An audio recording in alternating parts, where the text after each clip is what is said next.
stop our spirit. The tribe elder always said I was a dreamer. Well, looks like dreams can come true.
Talking dummy on me, but you know don't never win. I'm controlling all my victories, and something has gotta give. Cause this is just what I made it now, You can't ever break us down, I'll be reaching for the stars, on the sharp be what they not. And I'll never ever stop, will never stop, yeah. Touch the sky, you're made of silver and gold. Touch the sky, you're the greatest option now.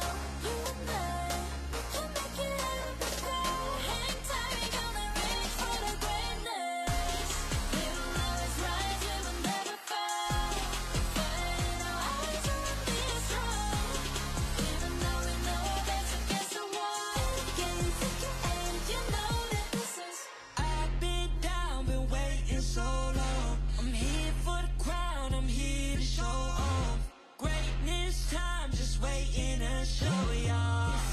Time to remember. So many times I lie in the basement waiting for greatness. No, I won't listen to anyone hating on me and telling me I wouldn't make it. Cause I did everything that they said I couldn't. Caught my footing and I kept the controls. I stand for something, I ain't running now. I'm the greatest now, I just wanna make it proud. Don't let me down, don't let it all. I'm on the road, accomplish all of my goals, and I ain't gonna let you down. Touch the sky, you're made of silver and gold. Touch the sky, you're the greatest option now. You and I, we can make it out of the cold. Hang tight, we gonna reach for the greatness. We will always rise, we will never fall. The fire in our eyes will be as strong. Even though we know our backs against the wall.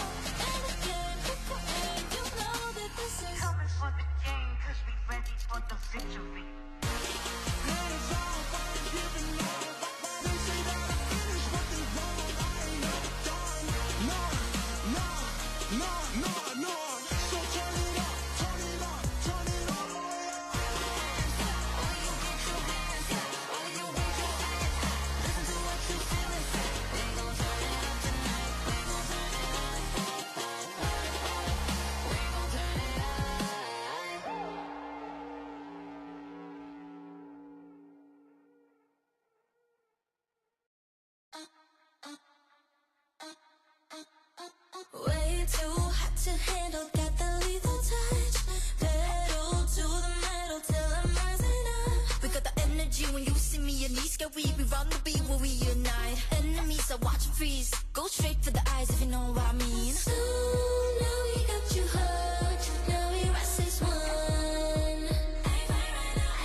watch us sizzle.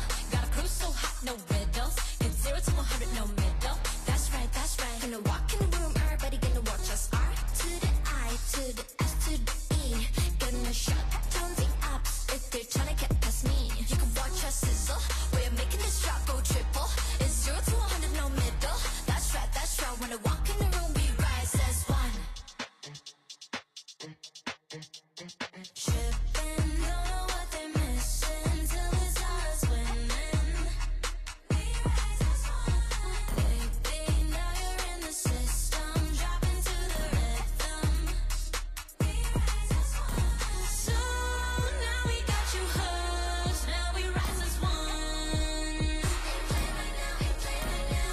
No freebies on the board, but I let 'em look. When I walk in the room, everybody gotta watch us sizzle.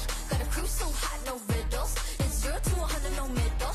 That's right, that's right. When I walk in the room, everybody gotta watch us. R to the I, to the S, to the E.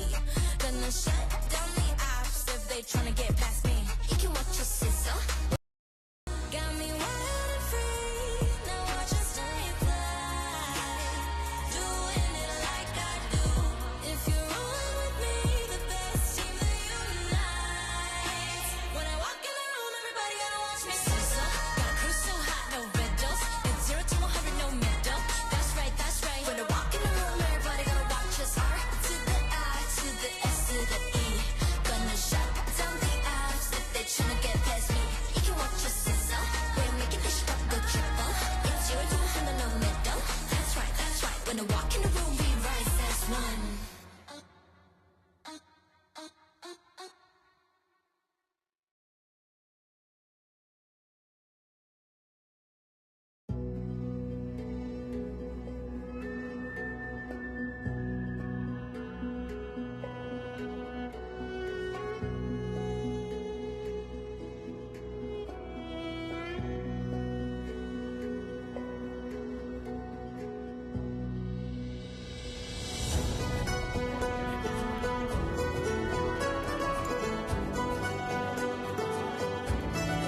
so...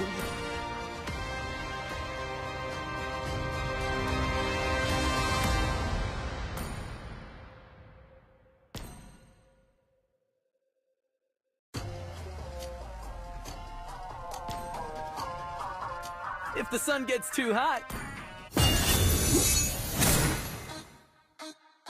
Way too hot to handle, got the lethal touch. Pedal to the metal till I'm rising up. We got the energy.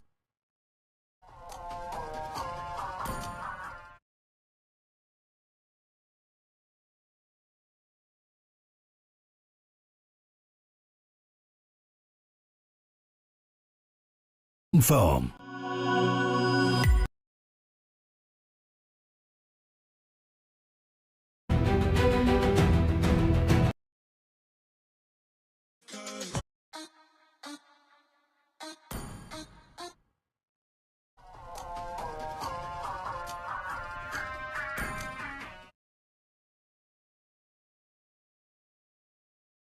Farm. Compliment this with, and so for JP, I don't know, man. I don't, because the Hylos is taken. They're the ones that banned out the Grok. So what do we think? I don't think he wants to. You wouldn't want to pick a Cho here. You wouldn't. What other roams have we seen? Gatot? I mean, yeah. Chip? A sponge, while the chip goes around. This might be a Kimmy Chip. Yeah. The Yeet ban is really, really good now that you look at it, right? Like, Aurora really read into it. So now with the fourth pick here for Aurora, it is an Esmeralda. That's really good. Yeah, into the Uranus. Safe like a Kalea or a Gatot to master Revitalize and Healing that a High Loss has. I just don't think the Kalea is that good of a choice here just because of this lineup that you already have. Oh, he's going to go Khalid, so... They lost in Game 2 against Falcons. Yeah, they lost with the Lilia. Why the Lilia? I mean, technically the lineup of Aurora is front to back. Yes, yeah, either Valir or Lilia to mess that up. And that's going to be difficult for Light and even Edward to deal with. Because now, if this is going to be a fighter gold lane, even Dominica is... I think revealed it way too early. They picked it Red 3. I think that was just bad usage of Red 3. Oh, okay, there you go. That's the answer. That's your answer to your question, man. Yeah, TL did not think this was going to happen. They were like, yeah, Domain can't play the Freya. That's why they didn't ban it, because you should ban it out. Now, it's another... He didn't, but I'm sure like they tested out in scrims. Like the answer is always for sure, scrims, right? So it's like... But like, how confident are you? How fast did you learn a new hero? The most success? Sora Gold. Innocent. Yeah, but this is the most success. Yes, most successful is the Freya Gold. So, okay, interesting here. It's going to be game 2.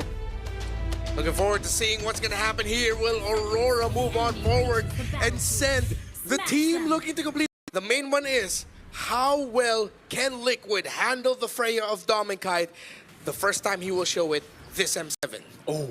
As he likes to lane. He likes to just duel it out, you know, and so expect that with Freya. Whoa! Oh my goodness, almost a solo kill up top, both flickers early on. Wow. Edward getting a bit of an upper hand, of course, over that. So a lot more action already early on in this game, too, than we saw in the previous one. We got updated stats, ladies and gentlemen. As of today, Claude is 0 wins against the Freya. It is 0-3. So it's that good. It's good for the Freya. It's good for the Freya. Weapon mastery, too. I think this is the first weapon mastery Freya. I would pack weapon mastery with it. Who? Owl? Okay, Owl. Yeah, GZG. So maybe it is the default one, the Sanji. Oh. Then lane, jump on Yue. Flicker out from Yue. There you go. Yeah, good damage here. This is what we expect from the Khalid early on. Yeah. Pressure. You see there why you pick it up against the lineup of the Lunox. You can blast it down early on. So, trying to find the right timing here for Team Liquid of when they decide to fight and go all out, and then they hit the inevitable wall that is, oh, that Freya has items and is killing all of us. I think with this, it's going to be a little bit of it's going to be a bit dependent on this Lilia, because again, we haven't seen it. It's now the second time we've seen it. It's lost just yesterday. Guy winning it out. Carl has to puncture away onto the purple buff. Doming flickers onto the wrong side of the wall. Purple buff going to be taken away as well by Aurora. This is a big department though, but it's still showing that this team fight potential right now is going to favor them. Dominkai should be fine. Wants his gold crown. Wow, and he gets it, but now the lazy duet comes through. Doming taken down. Light with a walk up now, goes for the stun, but it's only onto JP. And it is a trade for TL. Yeah, well, that's the opening. Dive him and delay his farm when you can. Good read there by Team Liquid to see that Dominkai is susceptible to getting dove on, even force the flicker out. Honestly, that was more on Doming though, right? He wanted the gold crab. Yeah. Not the gold crab, but for his life. For his life. I don't know if that's... Lesson learned, even in MLBB, don't be a greedy little boy. Hey, whatever works right now. I mean, he's in the lane matchup, he's just going to have that advantage. And you saw how fast he did rotate up to that turtle this time. Obviously going to be part of this fight. He does have a bit of a level advantage too in terms of XP right now with Oheb. But Oheb having that kill already kind of helps him cover the ground. So it'll be interesting to see how that second turtle breaks out. Right now, Hunter Strike being locked in for Demon Kite. Carl TZ doing his thing, waiting for that purple buff to be up. So nothing too much to happen right now. Now, one thing that could change this is just like we saw with the Grok in the previous game in the hands of Light. Now JP, like we've seen before with the Khalid, you can really set that favorable have to, but right now it just seems like Aurora Gaming is going to be poked down and deal with this poke. Turtle's up. Oh, there it is, Raging Sandstorm. Great one, picking it up. Brilliance coming down now, blazing duet from Oheb, doing a lot of damage. Light gets away with the glorious pathway and the revitalize. This time, TL takes Aurora's purple buff. Great rotational reads by JP. Coming out of nowhere, Sanford covering for him to secure the kill onto Demon Guy. This Carl is a menace. Okay, I don't think they're gonna get more off of that. They're just trying to cause some chaos now on this side of the jungle. Carl TZ's there though. Yeah, and he takes the orange buff away from Demon Kite. At least Demon Kite gets the green camp though, shoots the arrow, finds it. Right now, that advantage for Carl TZ is nearly level 9. I don't know, man. Apex Predator and Uranus, that's not usually 2 and 2. You don't put that together, but in the hands of Sanford, he does make it work. Again, able to be very much of a... Demon Kite has to respect it. He gets zoned away from his own jungle. Oheb in the bottom lane there. Blazing Duet to shift him away. Demon Kite again. Trying to help him. Good BMI back. Domeng is looking for the chase now with Carl Tees. He's walking up together with Sanji. Domeng's trying the best he can, but it will be Carl who gets the kill on him. The ankles were broken. This the is BMI, man. It's... I don't know. It's not just ankles. It's considering that's afraid. The wings also were broken. Maybe a little bit more Red Bull there, Domeng. Yeah, he needs wings for sure. I don't know, man. Like, this is... That's not good for the Freya. Nope. Again, the stat... Sanji is going to be taken low. Actually flickers out of safety. Edward jumps on the turret, picks up the kill, but now will fall as well. To the Thorn Rose of Carl TZ. Oheb almost getting caught by Demon Kite's Mountain Chakra there, but a great BMI. I was a bit greedy. I feel like Edward didn't need to commit the flicker just to get that kill to trade it out. That's a losing trade because you lose a flicker. They're getting desperate, I feel, because scaling is getting tough for them, right? Like, TL are just dominating every part of the map. Yeah, it's a 2-level lead between Carl TZ and Demon Kite. Yeah, it's the same story that I was saying from game 1. You know, this is what Carl TZ does against Demon Kite. We know that they've shared words and sentiments even seasons ago back in MPL. It's always great to see. I always love to see them face off in the jungle. But yeah, I have to agree with you guys. I think right now Aurora Gaming is taking a little bit too many risks, like we just saw from Doming Kite, and now even from Edward burning that flicker under the turret, pick up a kill. But it looks like they do want to go ahead and set themselves up to at least contest that Lord when it does come up. Looking at the items here, you can see Edward, he's got only that Enchanted Talisman. He's got the boots, working on his next. Even on the other side. Oh, hold on. That's a lot of damage. Phantom Execution! Oh! Sanford gets the kill there. Hey, that was supposed to be 1v1, Sanford. This feels like Demon Kite went into the game and is on hard mode, man. Yep. Like, this is, he doesn't have any space to work with. Oh. Thorn rolled over on Yue. Gonna force out the Brilliance now. It will be able to be, I mean, they force it out. Sanford taken low. Carl's gonna be walking up. Revitalize coming down now. Carl doesn't have enough damage, but they bait out a glorious pathway and a Revitalize. Dude, I think it's just too much. I think Aurora Gaming is just, like, too much is going on the map that they have to deal with, that they're just kind of overstepping and making mistakes. Yeah. I think JP showing off why he has 6 kids now. He's made Aurora Gaming his kids this game. Again, it was the Kali. Early on, dude. It gets worse. Demon Kite 4 levels behind Carl TZ. You know, if it's been rough getting your buffs, make a move. JP and Sanford alone, kind of these obstacles that Aurora Gaming really can't. Oh! Raging Sandstorm with the flicker finds the horse, like able to pop in the Glorious Pathway, gets gunned down now. Sanford tried to go for the chase, but all this was for them to get a free Lord. Yeah, free Lord secured. Tier 2 turn on bot. And now TL with a lead, 6,000 up ahead. We'll get ready to go towards the base of Aurora Gaming. Looking at this, I mean, man, imagine Demon Kite just getting his second item at 9 minutes. It's about to be 10. Yeah. Oh, man. That is, he's very, very behind. Conti's now 15, scaled up. And you can see it, man. I mean, this is a clear advantage in terms of firepower and scalability that they have. Oh, Raging Sandstorm! Over on 2 right now. The combo coming down now. Lord is able to deal with the tier 2 up top. Team Liquid want to continue the siege. They might do just that. Might be one of the saving graces here for Aurora. Picks up a Divine Glaive, and another wave will be cleared out. Sanford is just chilling, man. They diverted the attention of Aurora, and now they're going to be able to take the turret down to the bottom lane, and that's the 4 lane. Great black shoes right as the Mount of Shocker comes around. Even the Glorious Pathway baited out. It's crazy how Sanford standing there is what stopped Aurora from being able to successfully defend the tower in the bot lane. Yeah. Has to be very frustrating right now. It is. Well, you don't see too many teams get a base turret off the first Lord. Nope. Whoa! Oh my God! Die from Carl TZ in the back, gets the puncture, gets an execution out, Demon Kite! Gets a fadeaway kill, but Oheb's able to crack the base open again with another base turret. That's value, no shutdown on the GOAT.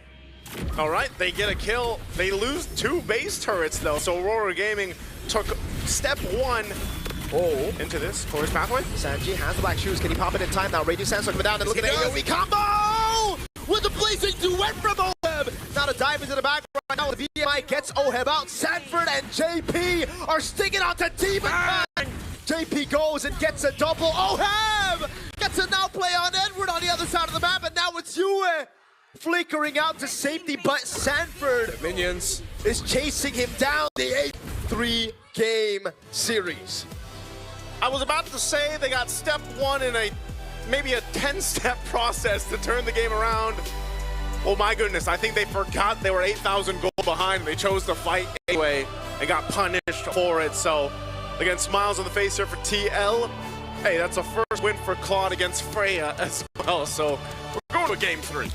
epic rivalry. No other way to end it for this stage. I mean, who knows? I don't want to say this is the last time they'll face off against you. Once it became the 5v5 team fights around the map, it was a perfect game for him. He went 3-0-4. They adjusted this Claude and they said, yeah, this Claude, this is our answer to it. But Oheb stayed perfect? That's crazy. Yeah, looking at this again, they controlled this in pretty much this entire game. And it started off with some mistakes that Aurora probably just didn't need to take, you know, and I don't know, just interesting enough how fast the game scaled out of control. Demon Kite getting shut down, it was very reminiscent of what we saw in the grand finals in MPL Philippines, man. It almost felt the same because we saw that one of the weak points of Aurora's gameplay and the playstyle was, one, Demon Kite was behind. TL just knows. It's like that familiarity. Like, we're going to go ahead, continue to put pressure on Demon Kite. The team has to make a choice. Do we respond and help Demon Kite, or do we try to win somewhere else? But when somewhere else is also losing, it's really difficult to gain control back from that and to get yourself back into the game. And for you guys back at home, Freya, before this game, held a 3-0 record against Claude. This is the first time in M7 where the Freya has lost. Overall, it looks like Liquid had a much clearer game plan this time around. They picked up the Khalid, which made the Uranus look like, okay, that makes so much sense, as we mentioned. And then JP was free to do what he did for the majority of the grand finals in Season 16, which was disrupt Demon Kite and Light's flow. And I gotta say, the concern that we had in the draft when they picked eradicated and switched into a loss, unless there's a super sudden flex by Dom and Kite to put that chokehold, which we most likely will not see. So yeah, if Aurora don't ban out the Harith, it's just gonna be a free one for Oheb. Let's see. Yeah, that's why I think they gotta really decide on this last ban. It's gonna be the glue. So they are going to go for utility jungle. That's what they're looking for. So Harith locked in. Now, what does Aurora pick up for the last 2 picks? Do they have something ready for this? Cole? Yeah, like... Someone... Was it Ruby Gold that people would pick if they see a Harith on the other side? There has been, yeah, like Ruby Gold. I don't really think it's that good, though. And, Yeah, definitely not. they still won't have any shred, and we know the Uranus is coming in. Oh, this is a tough decision for Aurora. What are you going to end up with? Orthodox Gold? Yeah, I was thinking that because it's hard, it's really hard in the mid. Later on. Against the Harith? The joy. It has to be physical. Are they just going to go Moscow for fighter? There's also a pretty good reason to go Phobius. Phobius. Yeah. Lots of dashes. You're going to be very happy. 2 schools of thought. Are you going to have a frontline anchor? Or are you going to have someone that can just also be aggressive while doing it? So it's on one side you got Uranus. Team composition, not only for fighting around objectives, but just like duking it out if they have to. Yeah. They have a lot of tools available to them. Just like you did in the previous game, I feel like that potential to punish is going to be there. Again, even with the lineup rating favoring Aurora, it's just the execution is one of the biggest things here for them to make work. There's one thing you always have to ask when there's a joy in your lineup. Quick and suddenly you're dancing with joy. All puns intended. But at this point, the question now needs to be answered with a definitive fall through the lower bracket. Can you King Kong it, man? King Kong it. King Kong the joy. King Kong the joy. That's the new verb now. Yes, sir. Oh, man. It's like Kelra. Hard to be someone cheering for the Philippines right now because you've seen this so many times and you're like, you know, you're down to 1 game again. And honestly, with both lineups, I could see them both working out. It's just, I think even this time it was like Demon Cuts. I gotta have something that can match the. He's gonna deny as many as possible. Yeah, he already denied 1 milli minion, but Light's here. For a little more tankiness, Festival of Blood. Yeah. He's gonna be fine at least in that lane matchup. He's gonna be pretty difficult to kill, and he's gonna have so many options to kind of reach him in this game that in game 2. And it's not just that. It's I think Light and Yue are gonna make sure that Demon Kai does not get rooted in the jungle by Earlier, so he's gonna look to rotate 4v5 and Turtle 1, I think. Well, they want to secure this if they can. Has to be a part of this fight now that he's got level 4, so it looks like they're just gonna go clearly take this. Oh, what happened to Edward there? Carl's easy to be jumped on by Domain Kai. Now, Phantom Execution. Demon Kai still winning on the entry, but Carl somehow escaping as JP gets shredded by the Freya. Demon Kai now looking for the purple buff, and this should be free as Carl has to recall, but Sanford rotates over, has the info pursuit, won't jump on Light just yet. Good damage coming down from Sanji, and they actually save the purple buff. honestly a greedy decision by Carl Tacey to actually go back and try to take that turtle.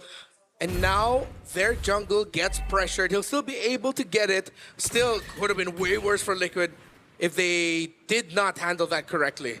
Not only that, would have been way worse if Power Gaming decided to stay in that purple and then get punished. So they take, he's going to be growing that Corrosive Scythe first, just like we saw him. But he's even got a bit of a lead now in terms of gold against OHEB, which is expected to be cross-side of the map. And so it's just a kind of a waiting game for OHEB to scale up. But there's a whole lot of attention up here right now. Yeah. Erosion Scythe all ready for this Freya. Domikite much more free this time to farm, much more comfortable. While Liquid cannot find an opening similar to their previous game. Again, Light and Yue doing really well right now for Demonkite Domen and OHEB dancing. But they both know that they're not going to get a kill there. Yeah, it's just one of those things, again, where it's like both the teams will like to fight around the objective. Oh, JP. Valkyrie's set, getting him out. Raging Sandstorm though locks him down, but OHEB does not have Zaman Force, and JP's gonna be caught in a tough spot now. Oh, the turnaround! Going 2v1, winning it out, forcing a flicker out from JP.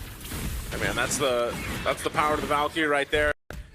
No kill secured. Good thing he didn't continue to put pressure on it. Stays alive. Turtle's up now. Oh, so much damage. Cancel on the Black Dragon for him as well, but Sanford will keep it now in for the pursuit onto the Dragon. Demon Kai, can he dash away? Sanford has the dash, and he cancels the dash! Gets the double on a Phobius. This top tier 1 turret. Wow. But man, that was just kind of disconnected in the way they wanted to go. Yes, they got the Sanji to burn the flicker because of the kick coming through from Light, but then, yeah, Edward was too low to really try to contest that. They came down to the retribution. Was that also, yeah. Carlton's is going to continue doing this, man. Bro, that was nasty, man. Everything was going so right until now. It's led to this. No purple buff on Demon Kite. They lost the last turtle. Significant progress in the tower up top. And now Liquid setting the tempo. They have to time their entries a little bit better. Light, I get why you were going for the kick, but no one else was close enough to actually try and follow up.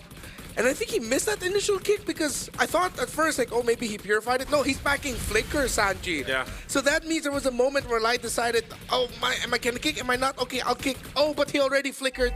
And then he changed the direction. Yeah, I'm surprised he has the flicker. Don't we usually see Eves with the... I guess it depends, but yeah, purifying flicker, but Sanji relying on that. Him's coming into play. JP sticking with the shield here. Still building into his first. Probably going to go. They can work in conjunction together, but so far it's mostly just getting somewhat of a favorable fight, and that seems to be really difficult for them if Liquid has between the Phobius and even to an extent JP. And so it's a little bit more finesse, I feel like, that's needed from Aurora Gaming, because if Edward is too low, this kid, man. You're pushed off of this like this. Oh, he actually uses shoulder bash onto the turtle. Now goes in. Doming! Skill 1 for the person coming down as Doming Kai tries to dive in, but Oheb is able to purify. Outraging sandstorm from JP! Big furious dive, but that lockdown saved a lot of them. Sanji still able to flicker out now as Edward gets isolated. Now taken very low. JP again gonna be looking for the play. Yue goes inside for to survive. Yue able to pick up the kill as Carl goes in, but the void blast from Sanji should and will take Yue out. I feel like both teams thought the fight was over, and then both mid laners were like, nope, it's not. They come through, end up capitalizing a kill. Turtle's still up, but TL definitely had the upper hand in that fight. A great set with a Raging Sandstorm. Yeah.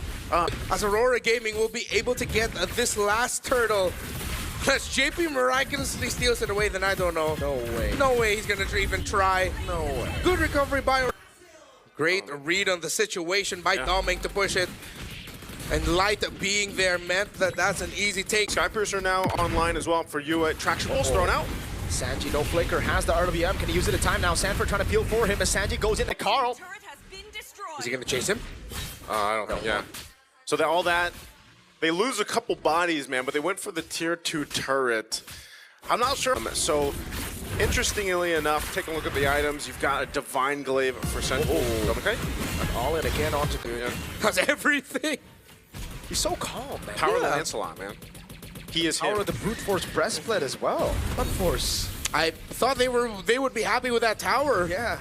I think they just want to go ahead and keep Aurora Gaming in check, saying, you know what, damage potential going to be pretty good now on this Joy as he's got the 2 items locked in.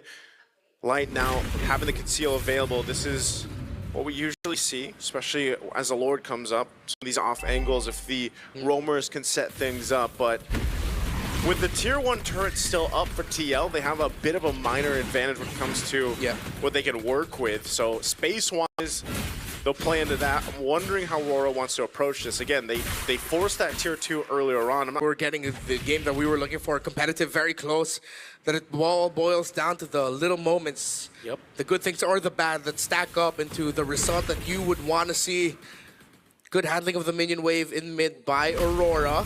They'll need that, because if sometimes Team Liquid they're more than happy to give up that Lord if they can just continue pushing down mid, and then as you're backing away from the Lord, they'll continuously making it 5v4, 4v5, as it's Doming who frequently goes to the bottom lane.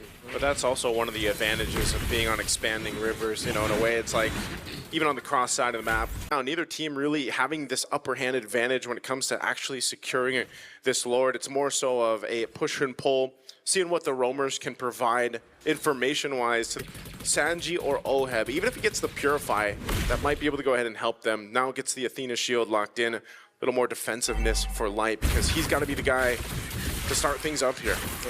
Both teams playing the far lane pickoff, the slow management to see if they can find an opening where it'll suddenly be a 2v1, catching off someone in the current rotation of who's going to manage, who's going to clear, and vice versa. But Liquid has started off this Lord. They're rushing! Yeah, they burst out the Lord. Realize the slow push by Doming in favor. Carl wants more. Thorn Rose doesn't land. Demon Kite with the electrifying beats. Again, it was, I know it's a small thing, but the upper hand of having that tier 1 turret up still kind of gives you that opportunity to make plays like that with map pressure, and that's exactly what TL did. And then by the time Aurora Gaming realized, hey, they're taking the Lord, they were too late to the party, so now they have to deal with this Lord. I was in the same mindset as Aurora. I did not expect Liquid would want to rush that. Yeah. But they did, and now it has to use the ultimate. At least it's not horrible for Aurora, despite the bait coming in. But it is kind of bad still. Lord was able to charge up top, and now the tier 2 in the mid lane has fallen. They're going to be able to go for the siege now with the Valkyries, the set still being down. I don't know if we'll have a replay of that, but it's always great. It's always a treat to see Lancelot in the hands of Carl Teasy here. He's able to just go ahead and escape so much. And, you know, again, that's why I even wondered yesterday why we didn't see Lancelot pop. He is really good at it. That's why he's the GOAT. Bleed from Naisu to cut through the silence. That was Mirko, man. He always talks about the ghosts. Listen to the replay. This is what I was... Naisu, the master bleeder. Like a goat. That's right. What you call it. The right, B-L-E. The goat's dad. Wait, no. What? What are we talking about? I mean, he calls it. It still also looks like the farm here. That's true, that's true. 20 seconds from this Lord coming up. All this, by the way, across the map is Sanford. This Phobius has done so well throughout the draft, providing so much of that tanking animation he needs. Doming is around the corner. I'm not sure if they're going to go for like some type of cutoff play here, but Doming... Aurora to recalibrate, which means Liquid will change it. Are they going to just rush it again? I think they are, man. Look at the zoning coming down from Sanford over on Demon Kite. He catches, no. Electrifying Beats coming down. Demon Kite wins out the retreat battles. JP caught in the back. Sanji here as well, trying to cut away, but it's going to be Doming who slices him up. Still Oheb doing a lot of damage with the Purify as well. Sanford doing the same thing now as Light comes back with the Immortality, goes over to Jikundo and will be able to find Oheb, but he's still cutting away. He's down, but Edward goes through them all. Sanford winning a crown with the Inferno Pursuit now against everybody. Oh, Sanford! Oh! How did he do it? Aurora turned the tides with one team fight, and finally they sent TL down to the low. In the end, they sent the Golden Road Dream to the lower, and it's Aurora moving forward. Hey, man, if you want to get the Golden Road, the first team in history to be able to accomplish that, it's going to be a little bit longer of a road. You got to go to the lower bracket, TL. All right, maybe we get to see another rematch. I don't know. I know there's people out there that want to see these two teams, and they made it work. What a team fight they were able to pull off there, too. That was a 4,000 gold lead for Liquid. Erased, eradicated. For a pop-up, and there it is. That's the answer, I guess. So Hylos is banned out. This is most likely going to be a Claude pick. But do you want to go for the Yuzong? Because you've already banned out the Lancelot as well. I think YG were kind of sniffing it out, right? Like, yeah. Even if we don't get the Claude, we might get the Yuzong, so we ban out Lancelot, and then Aurora will be forced to just deal with it. But in this position, I agree with Naisu. I think I would rather have the Claude over the Yuzong. Yeah, pick that up. Even if Aurora end up with something like Yuzhong here, the Claude on the other side, it makes it tougher. So yeah, it was the perfect first pick for Young Galacticos. Does that mean that Aurora were... Then this means that they willingly gave this up. I'm not sure if they're going to decide here if they pick up a Farseer and Eve. Those are probably two of the heroes that they're really kind of trying to decide if they want to go for. But not only that, YSS. So Hilda, YSS. Hilda, interesting because you do see very little teams actually ban it out, I feel like, and also very little teams that will pick up the Hilda. I feel like the last time we saw it picked up, it also just didn't do too well. 28 times now, man, and it's so funny. It's a 50% win rate for the Cho, and that's really how it feels because it's almost like, all right, we've seen Cho even prioritize. Constant vision and disruption by the Hilda, which I'm okay with. I'm okay with this Hilda because it's Aurora against Yangon. A team like Yangon, when you go up against a team from, again, more developing regions, you'd want to disrupt the Claude. So how is Lina going to be playing this Juicin? Yeah, I really like the compositions for both teams here so far. Despite them not going to respect the Nolan pick now, YG really like to go for the combo whenever they have a Cho Nolan. Now, does that still work here? Because Aurora have a lot of CC immunity, and I think for that dude, I think YG are going for full dive. That's why they went for the Juicin after picking up the Claude, and they were baiting Aurora to go Eve, and Aurora took the bait. So basically, they're both trying to play with easy dive. Yeah, that's part of the plan too, and you can see to supplement that, just kind of get picked up when there's not many options, but knowing again that Han is one of the few players that still likes to opt for the win of it, with Fredrin also being banned out. So oh wait, no, Baksha banned out. So yeah, what is left for Han to play? I feel like this is going to be more of a... Anyone who can do that, unless he's really brave and decides to pick up a Fanny suddenly. No, that's what I'm saying. But that works Despite the hill on the other side, that's only one pick that you have. More reason to go for Fanny. Yeah. And remember, they can still go Yu Zhong and XP. It's not banned. That's weird. That That ain't a stopper, yo. But I don't say. I think the was Onyx. They won on the Fanny, is what I remember. I believe it was against Onyx. see if Or no, maybe it's our first match. Who's it? I don't know. Now I'm questioning myself. Yeah. Esmeralda comes through though. Okay, Esmeralda's there. Let's go. I guess we got to a point where only good Fannies pick Fanny now, so that's why it's such a high win rate, but it's so low pick. The only thing that could make this way fast with Concussive Blast is get the hell out of here. I'm not winning this duel against this Esmeralda. Then you put the Badang in the row. If they're looking at front to back, I would go 0 stopper for the Fanny, dude. The job of Han. Yeah. It's Han's job. It's his time now to make it work on the Fanny. Well, for Aurora, it's in this game. You got to stop Han from doing his job. Or engaging the promotions. All troops. The win rate. We'll see if they make it work right off the bat. That's a lot of flickers, bro. That is. Oh. Gonna be the main guy up front, which makes sense that he's the only one who's backing the Purify here. But they're gonna need their front line. Our Uranus, who is our only main frontliner later. Cool. Look at that. Lunar is dealing with this Esmeralda, which we see quite often. It looks like they might try to make. All right, Retribution used to secure it. Okay. I wonder if Han actually went. Okay, never mind. My TMZ reads it out. Flicker out from Stitch. Pagu right there to pick up first blood. And now, can they get the trade over? No purple buff for 11 seconds. That's a traveling yo-yo. That's really the distance. You stop it and delay it while it's rotating and getting cams, and that was just perfection by Aurora. It's just better. Like, it actually favors the Fanny. Okay. Yeah, there's actually extra avenues for them to be able out of. Yeah. We saw it in MPLP for them. So, Turtle taken, easily secured. It's going to be the trade anyway with what happened earlier towards that queen. And kind of honing in and slowing down Han, or just picking elsewhere. Yeah, the topside Turtle, Aurora had another counter rotate into that Fanny by messing it up. Ooh. But now Blink has read it. He's like, all right, I'm sticking with my Fanny. All in on Lina. That was great timing by Pagu on the... Up too much now. Some teams are obviously still going for that ban. Now it looks like they want to go ahead and put pressure on Han. And he wants purple. Get out. Get out of here. Blade of Pepsi's picked up now. Yep. Engagement with that Fanny. So for Aurora, they're still getting the wins, and now it's tough for Blink to pick off onto you protecting your mid, your jungle, and how do you do it?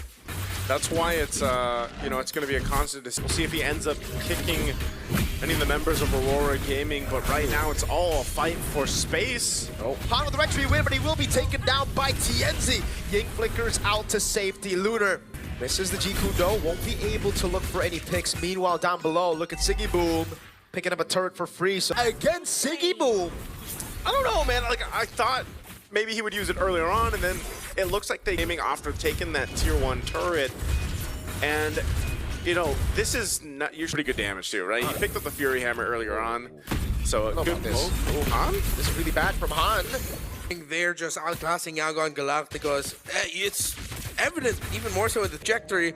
So as I was saying, despite the very static formation Aurora has, Yangon so well. This is what they need to do, because Yangon, they like it when it's fast. They like it when it's more like brilliance is there for Han. That was fast and furious. That was. Third one of the game. Oh, he missed. In the back, Jiku doing the way to Dragon. They go for the turtle, and it's still Tienzi who gets it without the retry. That was just a complete slaughter for that team fight. Again, getting 4 kills, and the objective is enough, apparently. Dude, I mean, do you guys remember when we had the discussion about Pagu? Look at this. Even with the beacon used, they're all clumped up and just TNC surviving with a little bit of health, a little bit of that shield. Heroes that got the triple there that I blast tried. Yeah, the concussive blast in the roam. Turns out, if you flip Pagu's name around, you get what this game is. You gap. Oh, dude. Oh! Wait, my God. did Pagu just pick up an endless battle? Am I seeing that right? No, he doesn't. No, okay.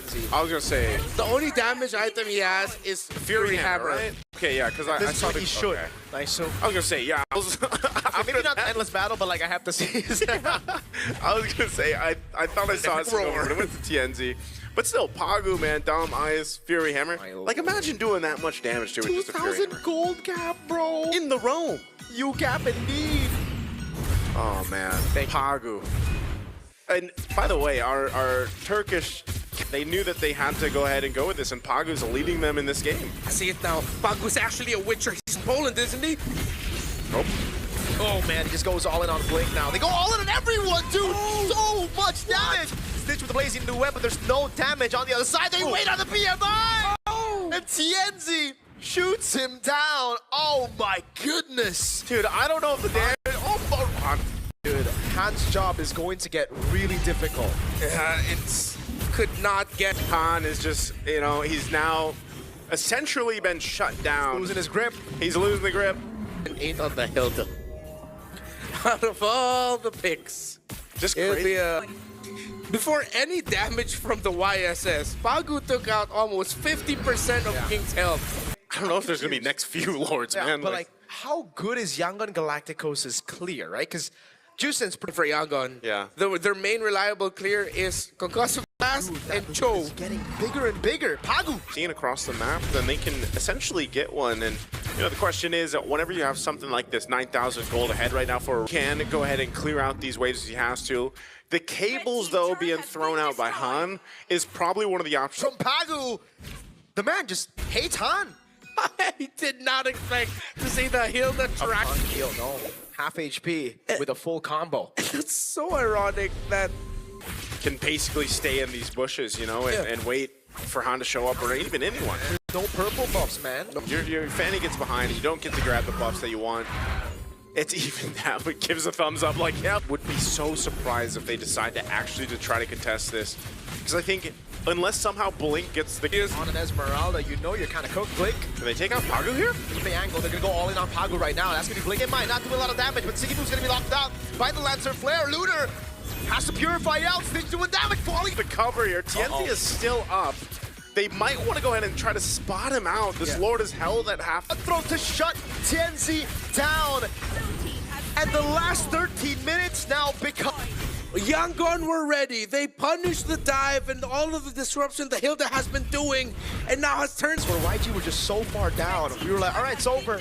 And then they turn it around. I believe it was the grand finals against Team... Look at the difference here between the jungle and then the roam. Earlier on, it was 2,000 and 3,000. In a winning angle just yet for Yangon Galacticos, but they have basically kind of in that position in the last fight where, yeah, he got kind of got caught, cut off from the team, got taken out. That was a big threat to go. Well, now he's got more safe places now. He's got a little bit more control of his map.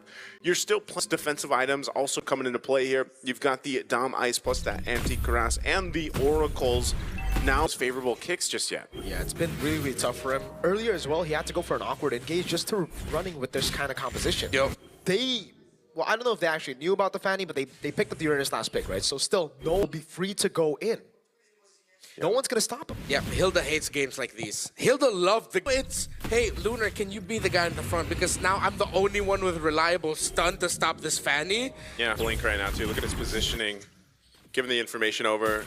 Yep. Seaboom making his way. He was spotted out, so they're going to go through him now. He has a shielding. Han goes into the back line. Now look for the cables again as Blink is able to find the way to Dragon. Stitch goes in for Blazing Duel. Immortality buys it in time now. Can he kite away? Oh. Immortality down. What does he do? He gets point blasted by... To make sure they survive. But even the timing and Sigiboom actually separating some of the key members. But again, Siggy Boom was able to go ahead and separate some key members of Yangon Galacticos there.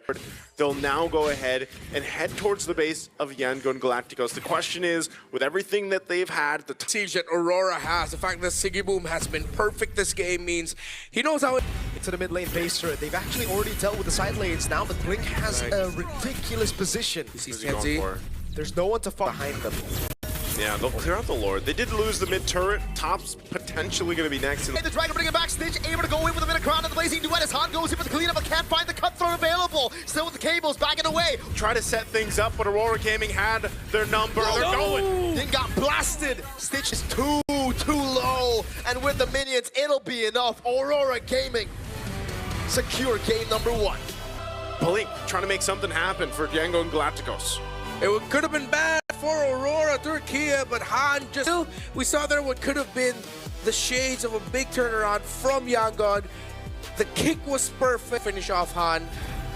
Aurora knew that this Fanny would be such a... See, because even with that potential comeback there from the Yangon Galacticos, you know, it was almost in their favor. But even so, I think one of the big things was just the way that the fights broke out. Again, the ability to go ahead and utilize the CC this way game, but then it came down to that team fighting advantage. That Han got once the game got extended. The fact that Tianzi ended this with only 1 death was impressive kills.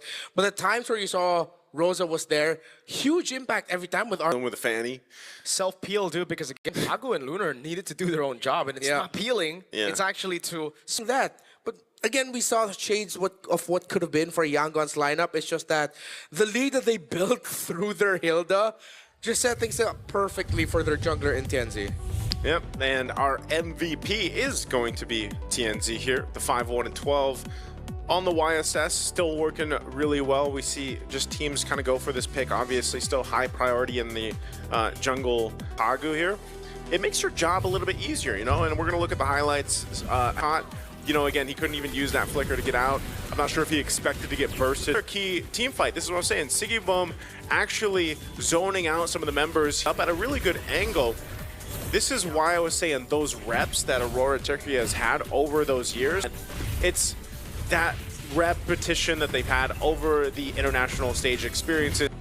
It just became even more impressive that Tianzi was able to survive that final onslaught of skills from Han, because Han actually got to re-engage or re-enter the team fight again. Phenomenal stuff from Tianzi, and I would say a part of the game, dude. Yeah. So many times we saw for Tianzi, those item swaps actually changed the pace of the Marvs. Hey, Turner here with the coaching staff from Yangon Galactic. Back on MSL1 in Myanmar, I'm having hard time in communicating with the players, and then as we all my plans and then the patch, how the patch going. So it's difficult for me. That's why they're sending us to the player's heart, and then he can also understand what I'm trying to say. So boys, we asked Blink and Stitch back then, and then they still there. The language barrier. The language barrier. Yeah, it's still there, especially on the stage. If I really, yeah, Marv, they saying these things. So he's also a translator. That's the big thing. That's can we talk to MGod, so and so forth? It's kind of weird because before that I never have to talk in English because all the other players bump me. So the first, not like I'm not good at English. I can understand what Marv's saying, but it is so hard to. And then when he talk back, I land it and then I talk in Bambi's to the player again. Yeah. It's so not working anymore. He's more, he learns, because when he is more, he do better than me. Yeah. Okay, interesting. All right. So with that in mind, right, guys in particular? Oh, I think you should be the Okay, MGod knows more. Okay, MGod. Back in the day, in the M2, Palmy School got the second place, right? So that Mobile Legends is so hype in our community. Yeah. So achieve something.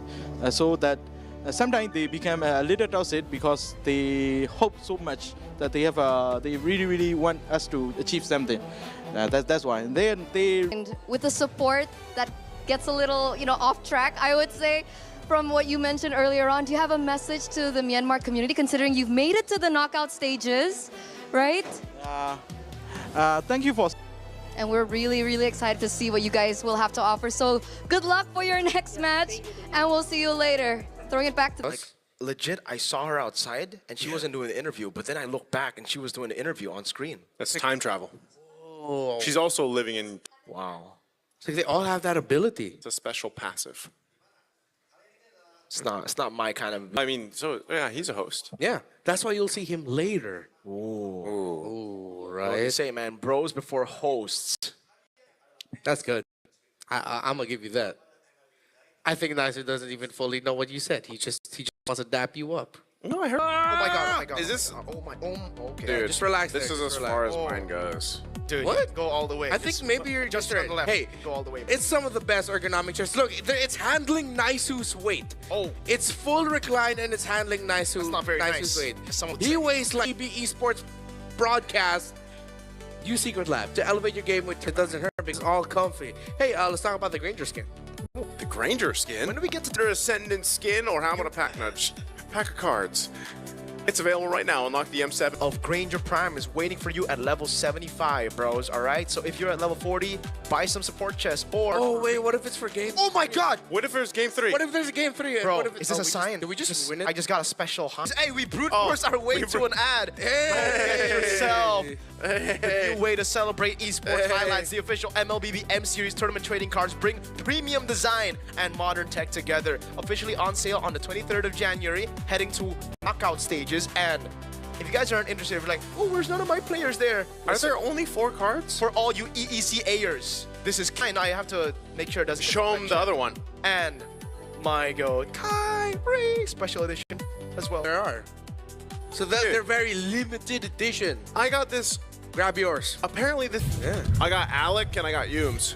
It's gonna be so funny if we have to do this ad read again if there's a game 3 and because we got way too excited. We put the people say when they're ripping packs open. Is that it? Ripping packs? Yeah, you're ripping a pack. I'm gonna rip packs open and hope for the best players that you can get.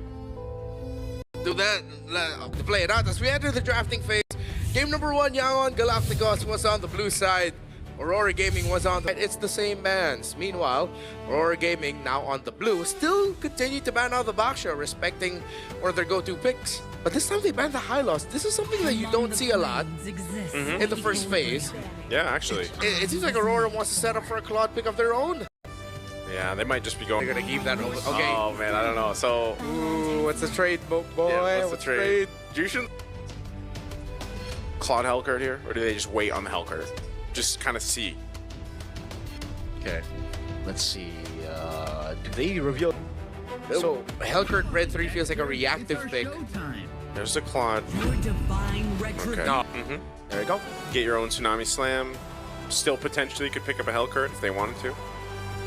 Yeah. Now with this, you know, they've got a chance to make it work, and sometimes when they've picked up those Hellcurts, or they picked up, and yeah, there it is, makes sense. And a Parsa, this is like I was saying, Rosa's one of Rosa's best picks so far, and Farsa just in general really they strong. Let go of the Hellcurt and they pick Yisun Shin and Farsa. That's what I'm saying. I think they're willing to play against it, man. Show Blink. I says there's Farsa. Was they don't want to pick it up. You think it'll be banned? You think it'll be one of the bans here? I think it has to be now, right? Yeah. But then Aurora should just ban it out. Yeah, that's what I'm saying. Like, just ban it out. Yeah. Pick it out. Ban out the Hellcurt, and then even so, Hans still gonna have to get vision. Get the vision, but it's dark still. Yeah. So maybe at least they'll pop it off preemptively, and then including the map. Do Aurora keep on banning utility jungles now? Yeah, last time. See the Uranus. I think the threat of the Guinevere in previous game was because they could have gone Guinevere plus an Arlet, right? And they would have had a pretty solid combo.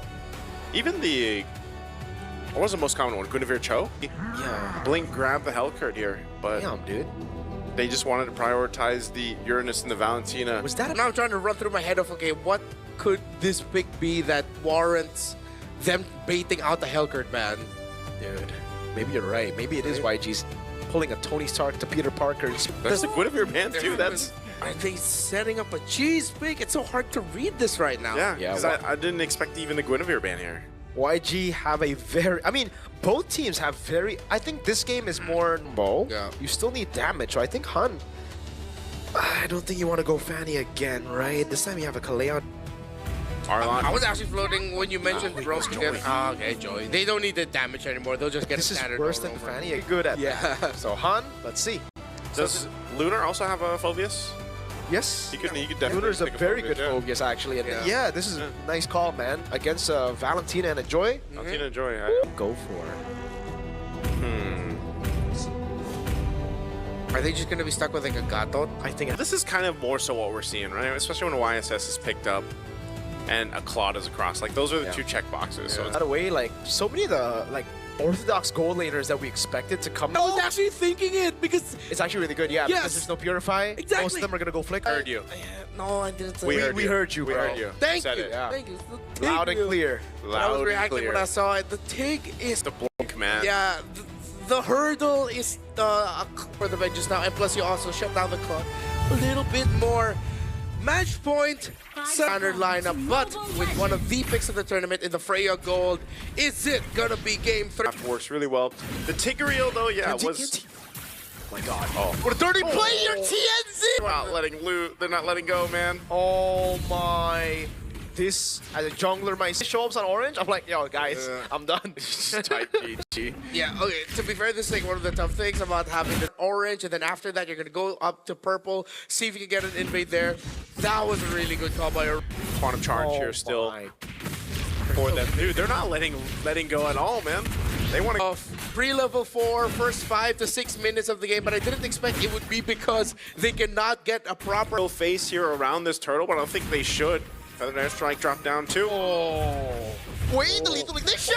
Rosa gets the pick. TNZ gets the turtle. Purify out from Ying. Thank goodness.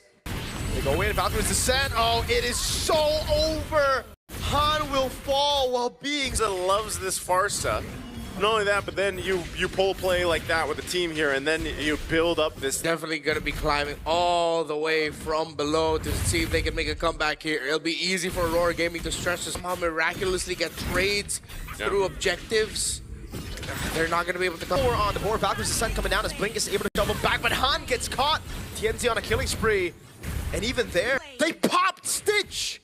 Bro, Rosa and TNZ or something else in this game. I can't tell like who agreed to steal away the purple buff early on. And now he gets Genius Wand already. Han is still 2 levels down as TNZ goes for the turtle. This will put him in a very, very good spot as he probably will go for the orange buff as well, dude. Free turtle, mounted shocker, Ying. Trying to run away. TNZ just goes for the clear. Siggy Boom in the bottom lane now. Can he 1v3? Flicker implosion from Blink. The Vengeance is on cooldown. Yeah. All right, they get something though. Like Yanyor's items now coming into place. They gotta have an answer for Rosa, man. Rosa scaling up nicely alongside TNZ here. Yeah, the Genius Wand, and it's the good old classic rapid boost for it for the even faster rotations. That's why he's able to get the time. Wait, they go all in on Blink. The mounted shocker was actually whiffed there. Han in the back line trying to go for some damage. Is able to lock them down as Han goes for the electrifying Pete, but the song ain't painful. Wow, I'm surprised that no one went down. I mean, you can see that Aurora Gaming is kind of like brute forcing their way. Pop the beats. Oh, okay. Yeah, he's gotta get out of there. Turtle's up though, so you're most likely just gonna lose all the objectives. You kind of buckle in and wait for this. Dealing damage. It's can Aurora recover and hold on long enough to make sure that it doesn't wipe them out? See if they can. I don't think. Are back in the game. The goal lead's gone. Implosion, baby. I'll take it back. I was like, I don't think they're going to be able. That's the easiest setup in Ultimate for Blink. Yeah, look at this replay here. That's the question. What happened here? Han, and it's up to this point. I'm just waiting for the Tsunami Slap. Now Han can actually go back in with the rest of the team. That's their only peel tool, right? All right. Conceal. They're not. I think they wanted to catch T-Boom, but under the safety of this turret alongside with Lunar here. So now with this, levels is on top of it, so Han dealt with so much pressure. Does look like that's going to be the case here. Ying. Never mind. She decided to push it back. And with the Tsunami Slam in the hands of the Valentina, that you force out maybe an early implosion, one that you're a little bit more ready to deal with. But you don't have a traditional marksman to do that. The song that gets him a mega kill. Ooh, I'm not sure if that was the fight that they wanted at all. Aurora Gaming checked once again by the implosion from Blink, and now the Lord is up. There's no way they can contest this. TNZ's down, and they just have to watch the Lord take. This is how every Tigreal experience goes through when we play solo queue. You struggle early on, you're wondering where the hell is the set, and here comes Blink with 2 to 3 big-time sets to completely turn it to the favor of Yangon Galacticos. And with the last one, well, that was all Blink. Even if Aurora Gaming, you could say, yeah, they were slightly off position. You would not expect that set to come out of nowhere like that. Yeah. On 6 to 7 with that big implosion. Okay. That was it, bro. Yeah. Chastise Pauldron. Chastise Pauldron. He's got the Athena Shield. Trinity now achieved Blink and his implosions. And also, it's just pairing up really well with the fact that for the majority of the time, Lina does have the Tsunami Slam. He found some of these tier 2 turrets where they can, but Aurora Gaming will still go ahead and defend those.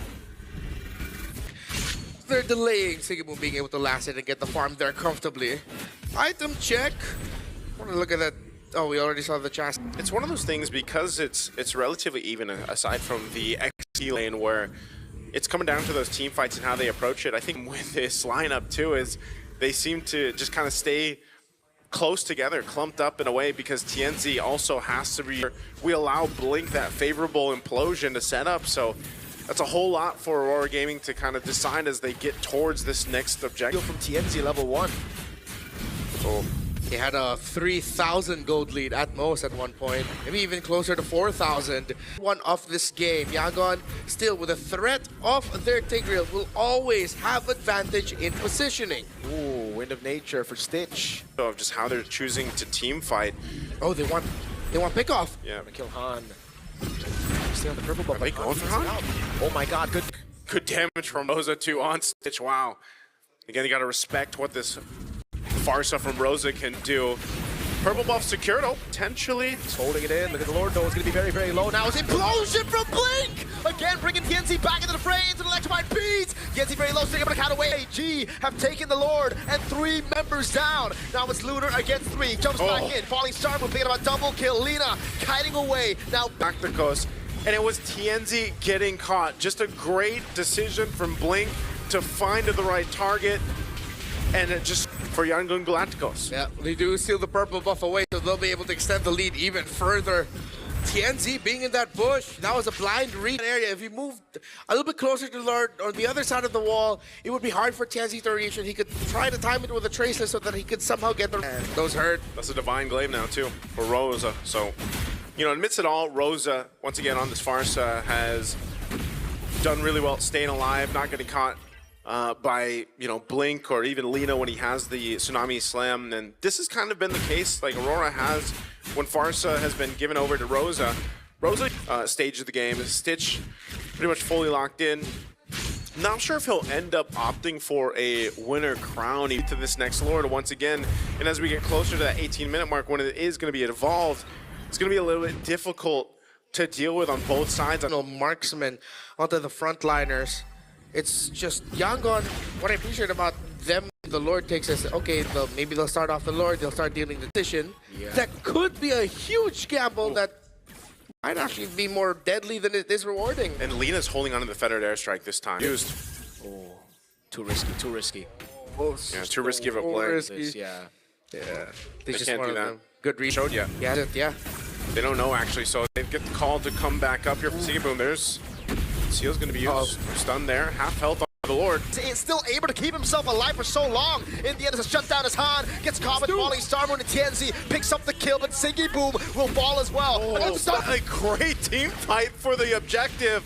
Although it does go over to Yangon Galacticos, Aurora Gaming will find a couple kills and all. He breaks up Blazing Win in the winner crown. Rosa clean. Doesn't even use the Purify, right? Yes.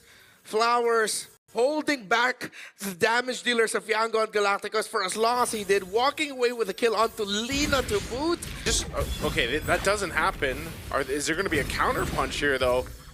Blink does have Flicker available, but I don't think he can just get to the targets. It was good kind of dispersed too. Notice how Aurora Gaming being a little more dispersed when they want to go ahead and avoid Blink from setting them up. So a bit of an item swap once again as Stitch picks up the Wind of Nature. Oh, these Feathered Airstrikes, man. Ouch. Absolute buff. So they can really just depend on the big team fight and the objectives. What Blink has been doing over and over again. But then another question is, will he need to protect? We're going to see it unfold once again. This evolved Lord powered up this time, just like the pre. So now Aurora, how do they approach this? You can see Han and Leap here. No buff for Han. As it was mid lane, the wave is pushing in, and the slow push up top has been built up by Aurora Gaming. So YG are in a bad spot. Yeah, this was all the... Now is going to be the full lockdown as he doesn't have the Purify, and look at that! Blazing away, cancelled out, back to his descent by Siggy Boom! And he finds him! Tienzi's still able to find immortality, and he does it! Lina falls to Pagu! Ying will fall as well! Aurora Gaming had wiped the nothing they can do to fight back! Aurora Gaming! Ice cold finisher as they sweep! Rosa leads Aurora to a sweep. Man, we essentially, you know, cut that wave a little bit more, push that top side, but then I think the call came through that, hey, no one's over here, I'm gonna swing around. And they were able to try to switch things out, but then it just got taken care of. And so that decision, and that's why all that time it was like, all right, it's all down to positioning for these Lord fights. It's been so close. Think about every having that win. This is what we were saying about Aurora, man. They are a team that always has 3 carries. Siggy Boom, Tienzi, Rosa. Because Rosa doing what he did. Bombs. And again, what a bait on the Purify by Pagu in the end. It was that stopped Stitch from being a threat. It is better to go for Winter Crown because look at this. Stitch blazing duet, instant cancel by Siggy Boom with a knockout. Yeah, there was just... Again, these team fights were fun to watch too, just because it was like so many, not just one person. It had to be like multiple members and really a team effort. And I think that's what was highlighted here. This really could have been that last team fight, crucial decision making. Well, Turkey is happy. And they How are you guys feeling right now? What's going through your head? We are so good. Let's start off with Tienzi. So we're curious, do both Auroras help each other out? Helping each other. Okay, so they scrim with each other. Is there insight that perhaps Aurora Philippines share to Aurora Turkey? From us. Ah, I see. So you're scrim partners, but that's it. So no trade secrets that are happening between the Auroras. Another... Ama onların da yani böyle çok konforları vardı. Onlara karşı hazırlanması zor mu? Evet zor. Onlar cidden gerçekten iyi oynuyor ama biz daha iyi oynuyoruz. They played better today. Difficult to prepare against, but they played better. We like to hear that, the confidence coming through as well. We're now going to shift off to Rosa. Now, Aurora Turkey is the strongest lineup that they've ever assembled. Do you agree? Yes, he agrees that this is the best roster right now, and Tienzi also adds that it will never be the same as this roster. This is the best, he says. This is the best and it will not be better than this. Yeah. Is that what he said? Yeah, he said, yeah. Okay, amazing. On that note, do you think that you guys can achieve more this time here in the M Series? Yeah, of course, he said. Okay, so what are we looking at here? Top 2, top 3, top 4? Always being a champion. Okay, number 1. That's their aim for both Rosa as well as... Keep supporting us. We will try to do our best. Keep supporting us and we'll try to do our best. Rosa, do you have something to add? Grateful for them. Amazing. Because a lot of Indonesians are also supporting you, Rosa. I'm seeing the chatter. I'm seeing the support coming through for... Rosa happened. I mean, don't get me wrong. This was a total team effort in this entire series. It's a bit more of a splash for the feather. Oh. It's more devastating than that, man. It's called a feathered airstrike, not a feathered blop. Feathered. So it's not feathered. Not a blop. No, but imagine that hurts. Like you don't know or hear it coming and boom, just dead. Yeah, it's crazy because like Farsa is blind. Yeah. But that was an accurate shot. As we've seen. Oh, dip! I did not know that. That's cool. Yeah. There's a reason why, you know? The bird? Yeah. If I were to turn into a bird? Yeah. I don't know if anyone would. Sir, I'd ask you to send me messages, send my messages like a raven. Oh, Yeah, like the old days. Yeah, you would be my favorite character from Sesame Street, Big Bird. Rosa obviously popped off like crazy here. This is a lot of the team fights that we saw throughout the Lords, like we were mentioning, were just quite different in terms of the draft and the game plan here. But nonetheless, I feel like what I said about Rora specifically was their experience on the world stage is apparent here. You heard it during the interview where they're like, this is the best lineup we've had. And I think that's collectively just even audience, not just here, but even in the previous international tournaments. And yeah, I think it really has found he's found his footing into this lineup that makes it work. And, you know, they get a sweep off of a who's. It is one of the longest tenured members of this squad that really help. They're the ones who are a little bit more crazy with their approaches, a little bit more unique and out of the box. Ones that would want to build upon small advantages, but it was the complete opposite, actually. It was Young and Galacticos trying desperately to get back into the game as they continue to... Next, Selangor Red Giants versus Team Spirit and Alter Ego versus Undefined ID. Still up on the docket. It's going to be done. See you guys.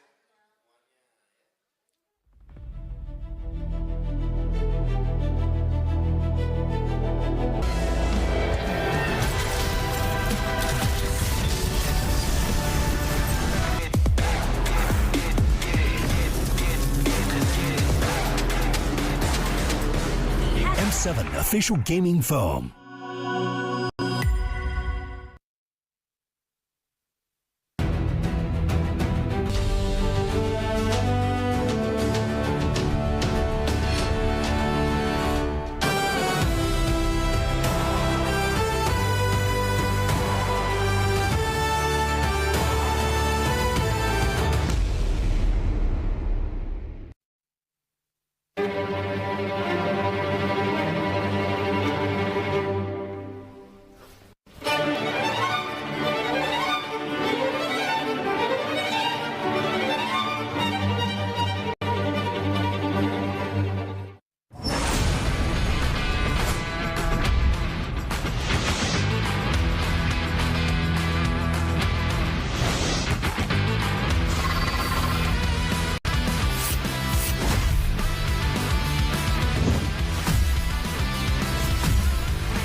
And reignite your star!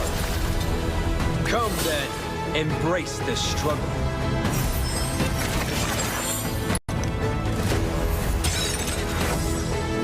Hold on!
Jakarta, Indonesia, the battle will start here in the M7 World Championship. Let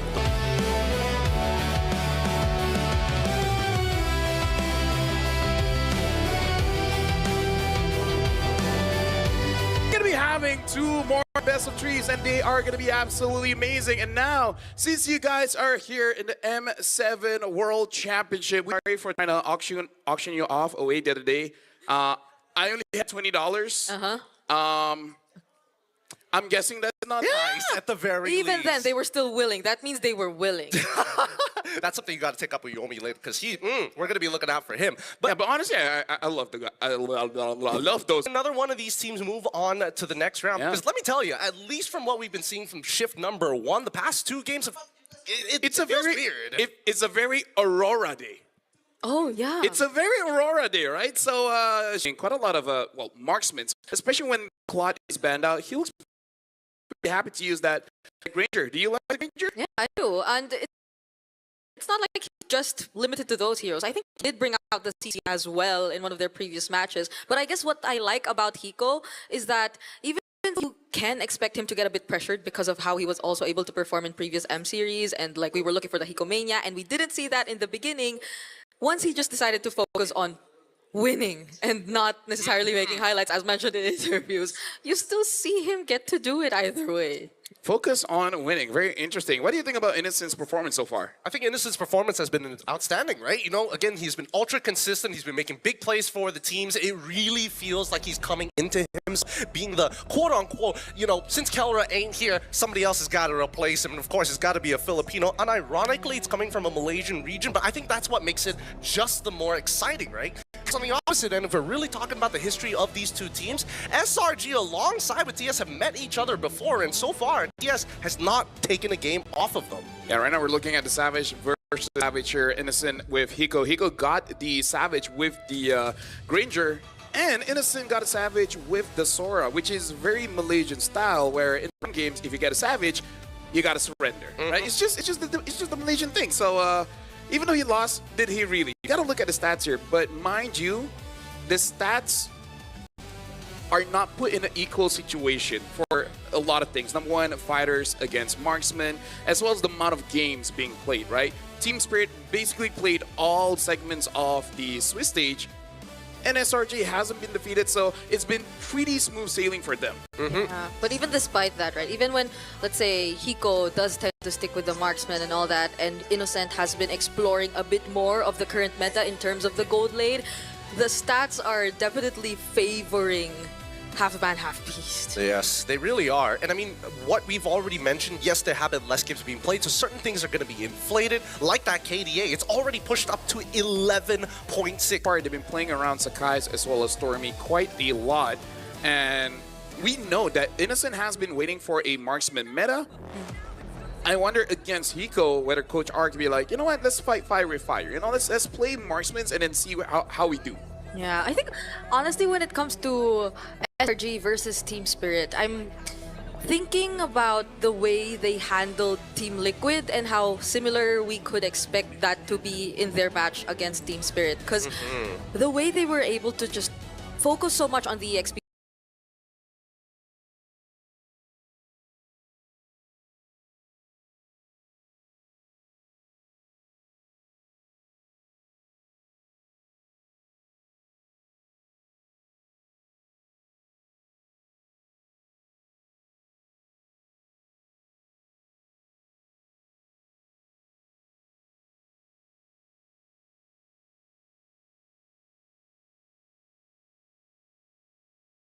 goes to show how much they respected TL at that time. For Team Spirit, I think the big game changers on shot, but also for Hiko to kind of get into those positions and have the space to play in the first place.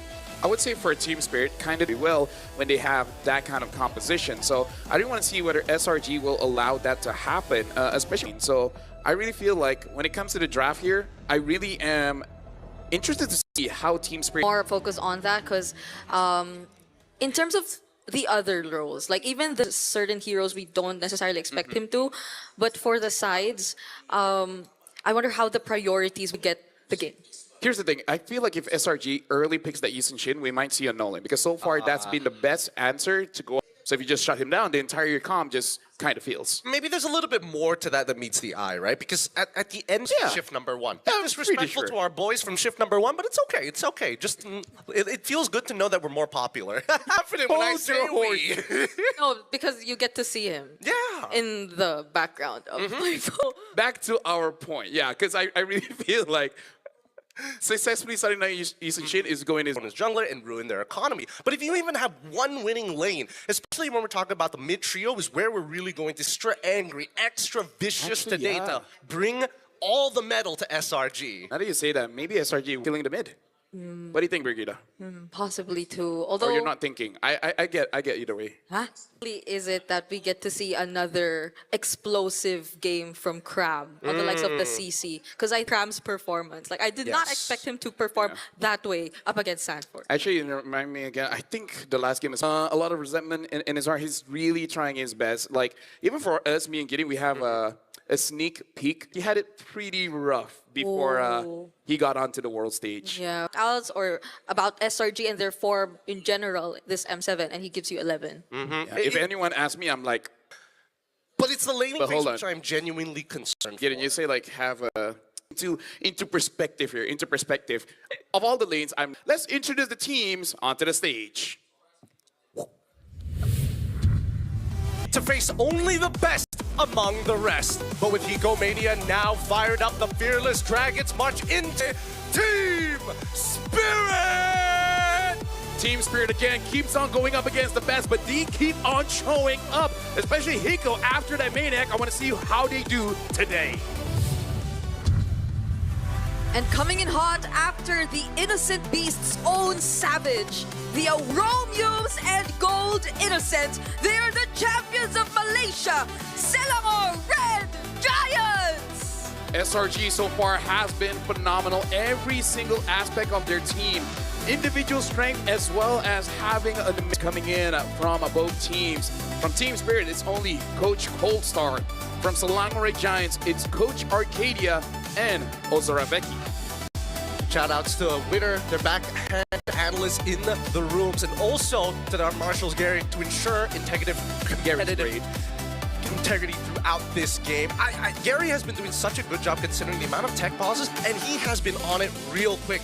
But for this upcoming game, we're hoping for none of that. Smooth sailing. We're hoping for Gary to do bad? No, we're hoping that no tech pauses doesn't have to do more work. This man has been working day in, day out, even when we are checked out. But let's talk about SRG to kick things off, because they have been doing phenomenally. In the total kills, 36. A really weird stat for mid, but being #1 in turret damage per minute and destroyed as Stormy. I think this is something you don't get to see normally. So as Hiko, honestly, the one I'm really looking at is honestly Sunset Lover as well as Hiko being the damage dealers, and probably something that SRG might want to target, because again, Kid Bomba is amazing, but I kind of feel like something about EXP laners, when you know you're going up against someone strong, you almost want to tell your team that he doesn't understand either German or Tagalog. Yeah, no, that's more towards Team Spirit for sure, but mostly to his SRG, yeah. Exactly. That's killer. That's killer. I think if you ask very nice, I would consider. Oh yeah. He's a sweetheart. He's a sweetheart. Yeah. Shout out to oh yeah, it's like a fighting thing where it's like yes, yes. I'm so dead. I missed the memo. Flew over mine. It's okay, you're not that tall, but I will give a moment after the show. Okay. To show you some clips on TikTok. You'll get it. Okay, I'm excited to see that. By the way, congrats on being taller than Bude. Clara. While she was wearing her booster shoes. We got two Budes here, one Clara and one Eterna. Is she considered Bude at this point? Yes, next to Hijime. Yeah, Hijime call her Bude. So shout outs to that one doesn't roll off the tongue as nice. Yeah, it doesn't. Yeah. Well, we'll come up with something better throughout the show, but for now, let's jump right into it. Dangerous Grass is going to be the map for this upcoming bout. And this could go in any way. Zhu Xin, alongside with the Eve, first bans, targeting mid laners. Yeah, and if they take, or like Sunset Lover, there's a high chance that we might get to see the Farsa again, because that's been the hero he's mostly used throughout. But if not that, then also the Valentina option is out there, because SRG, as we may all know too, the possibility of the Sora is something you might need to heavily counter out later on. Yeah, the thing is, I feel like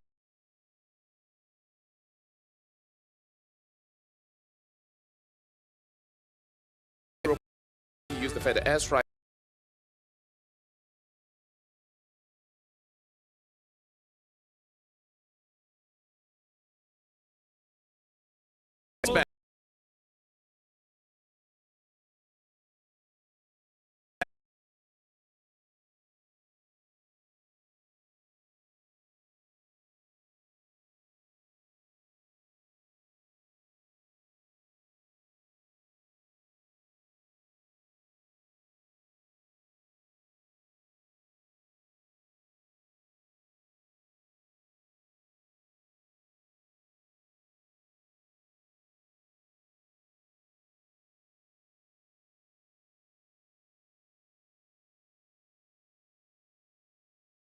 I feel like Yuzong, Hilda are really high.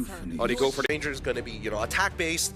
Sorry, he spells start that snowball and kickstart the initial engine that he needs when you get a Sky Piercer. Yeah, I feel like Tinsra has to be careful of a potential CC later. Farsa and the Granger combined could be a problem for SRG.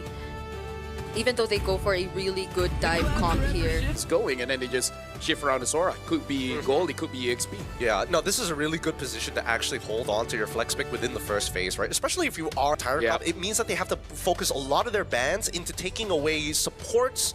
Supports who can shove out the lane quick. Because I got them. Just ban out all the other mid laners and kind of forced to put Valentina in mid. So SRG is in a very commanding position when it comes to the upcoming bans.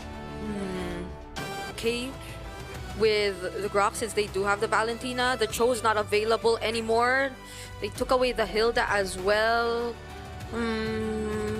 What other heroes of Yums could we consider here? Amazing as SRG has been showing they're very comfortable playing double fighters, and both side laners can basically use each other's heroes. Yeah, I think the best part right now is the fact that both Cho along the biggest scare when you're playing into the Sora players is when he hits level 4. Because you can instantly die even if he does have like 25% of his HP, as long as he hits all of his abilities. But if he can flicker out of his ult, then you've got a better chance of survival. Yeah, I think the other options there for Yums too. I mean, they can just go back to Khalid, worst comes to worst, right? But then that's just another ult you might be handing over to Valentina. Yeah. Yeah, but either ways right now for Team Spirit, they're banning out the Lapu. Ooh, that's good. That's actually very good. Yeah, you got to take away mine getting a Black Dragon form. I think that SRG now... Or they can pick it up themselves. Because they see the Lapu ban. If they just ban out the Yuzong, you're in a much safer position. Yeah. That means you can set up for Uranus, Esme, while Yomard, I'm guessing they could even get rid of another assassin. Haya. Yeah, so it's really a give and take here. Haya, Lancelot. Yeah. You guys over here, 4,800, 4,009 at this point, saying Team Spirit is going to win, and SRG only 4,000. So shout out to you guys. Sora could be awkward, but other than that, it's pretty good draft for Joy. Yeah, this is where we find out where the Sora is going to go. I think Ash to proc him. Minzatar is a little too dangerous, and overall, from the way that I'm seeing it, I think it's kind of up to SRG. What?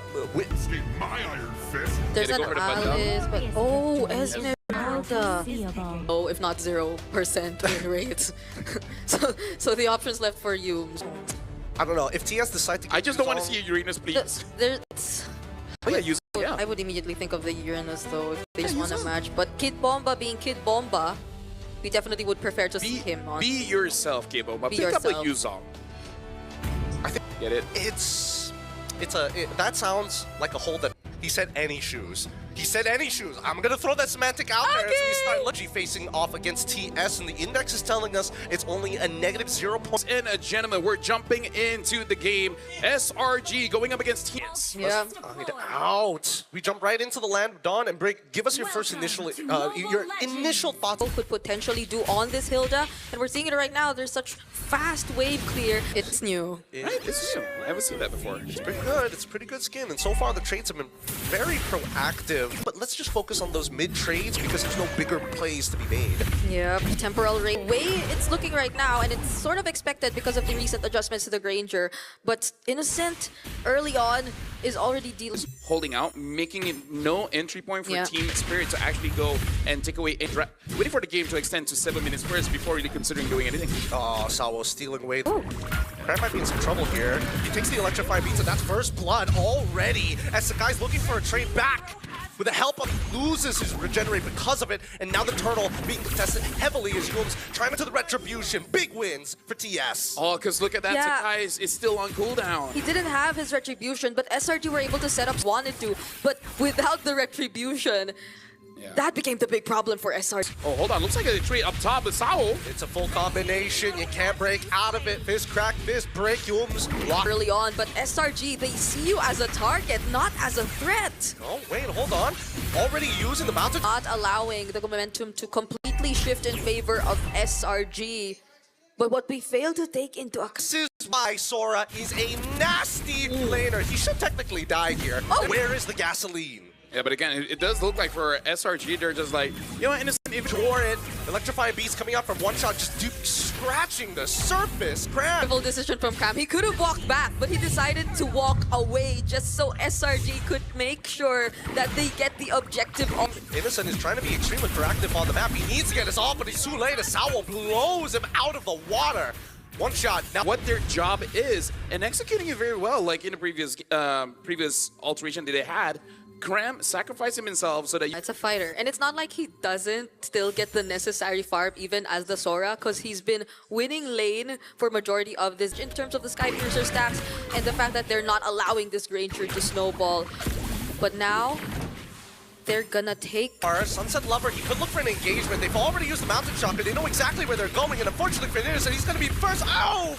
Giants opening the fan wide as Kid Bomba now making an attempt on their life. Sakai still gonna connect to the back line, gets on top of Sunset Lover, a flicker feathered air strike, but the movement almost is gonna get reduced down from his armor, and Innocent wants to just punt him down. Don't lie, sir. I do not lie, but this game is only gonna get worse. Yeah, he had to stand up after that. That was like to engage up until that moment where they knew that they had an opening once again to get the last turtle. It's Sawa who's being the finisher and not entirely one shot or any other member.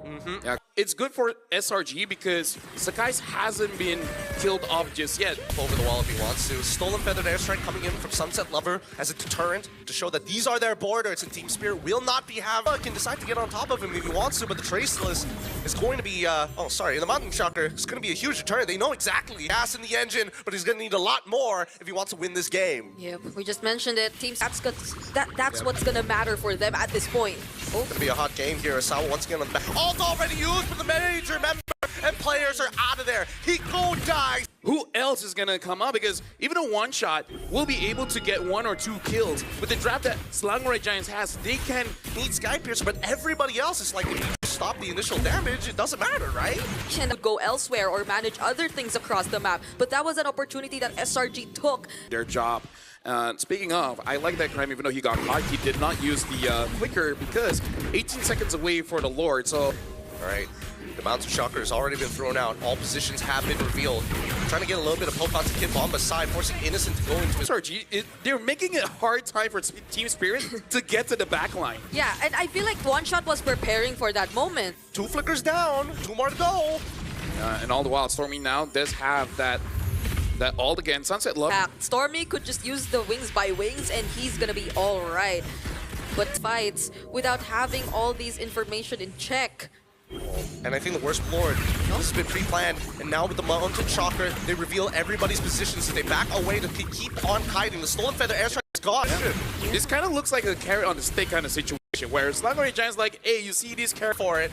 They know that Sunset Lover doesn't have his all-feathered airstrike, maintaining the borders, holding them strong. Cloud for trouble. Hiko takes him out with a double kill, looking for a third as Crab takes out Sunset Lover.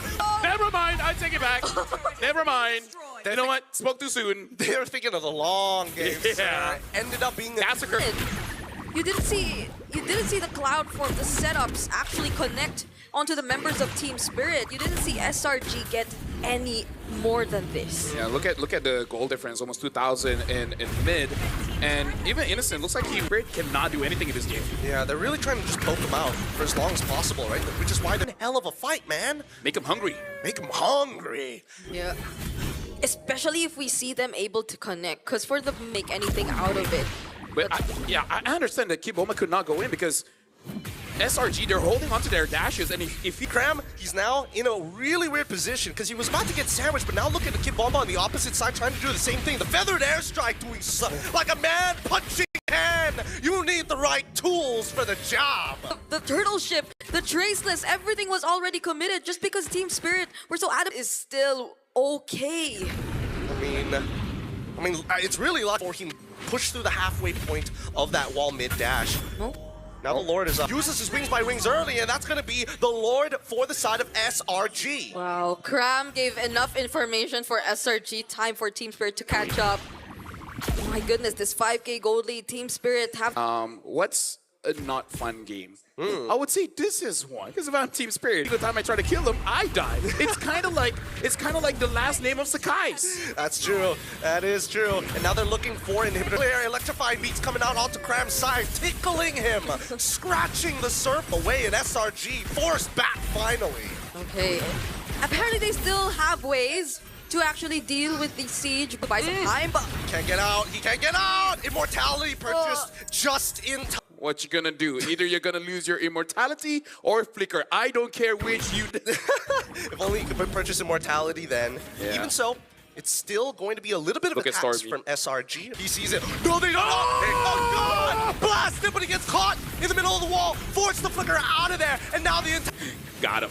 He is. Damage. I had to look back. He is in a matter that finally they got exactly what they wanted, and they're about to open up the map even more. As all inhibit yet, Sakai's thinking about turtle boating in. Nope.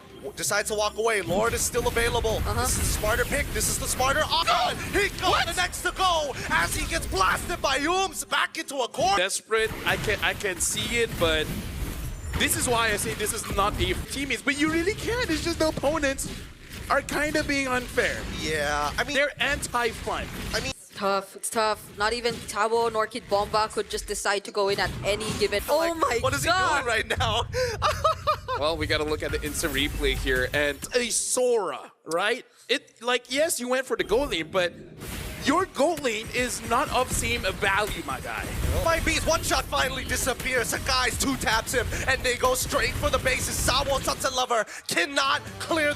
They just keep on guiding a Team Spirit. In a way, they're just like, I dare you. Yeah. I dare you to my hombres. My posse. Nakama. My Ohana. He just, I thought it was a comma. But yeah, still, I guess props to Team Spirit though. They prolonged that game for 21 minutes. Just not enough ways. And it's also on top of the fact that they did make some trying to chase. Because I guess it's a sort of tunnel visioning in a way that you get to see an opening for you to get in more stacks. Cannot die. Yeah. The only guy. It's a tight win condition, right? No matter how we look at it, the win can, but then you add another 15 seconds later and they win it back. Yeah, because it really does understand what your job is. And basically the job, Innocent, make sure that Hiko does not have a good game. And in Stormy, just kill people. And he did that. Even all by himself. Yeah. Especially that one. Cool. Do you guys want to see a magic trick? First he's there, and then he's not. Magic. He's gone. And I think that moments like this really question whether or not this is like a very Malaysian play style, right? How many times have you seen specifically a mid laner find an off angle? Like, it's very different from MPL PH where they're looking to kind of outsmart you, out macro you. Here, it's just one of those things. You don't check a bush and, I'm sorry, we'll take out your gold lane. Yeah, I guess that's another one. We want to be cool?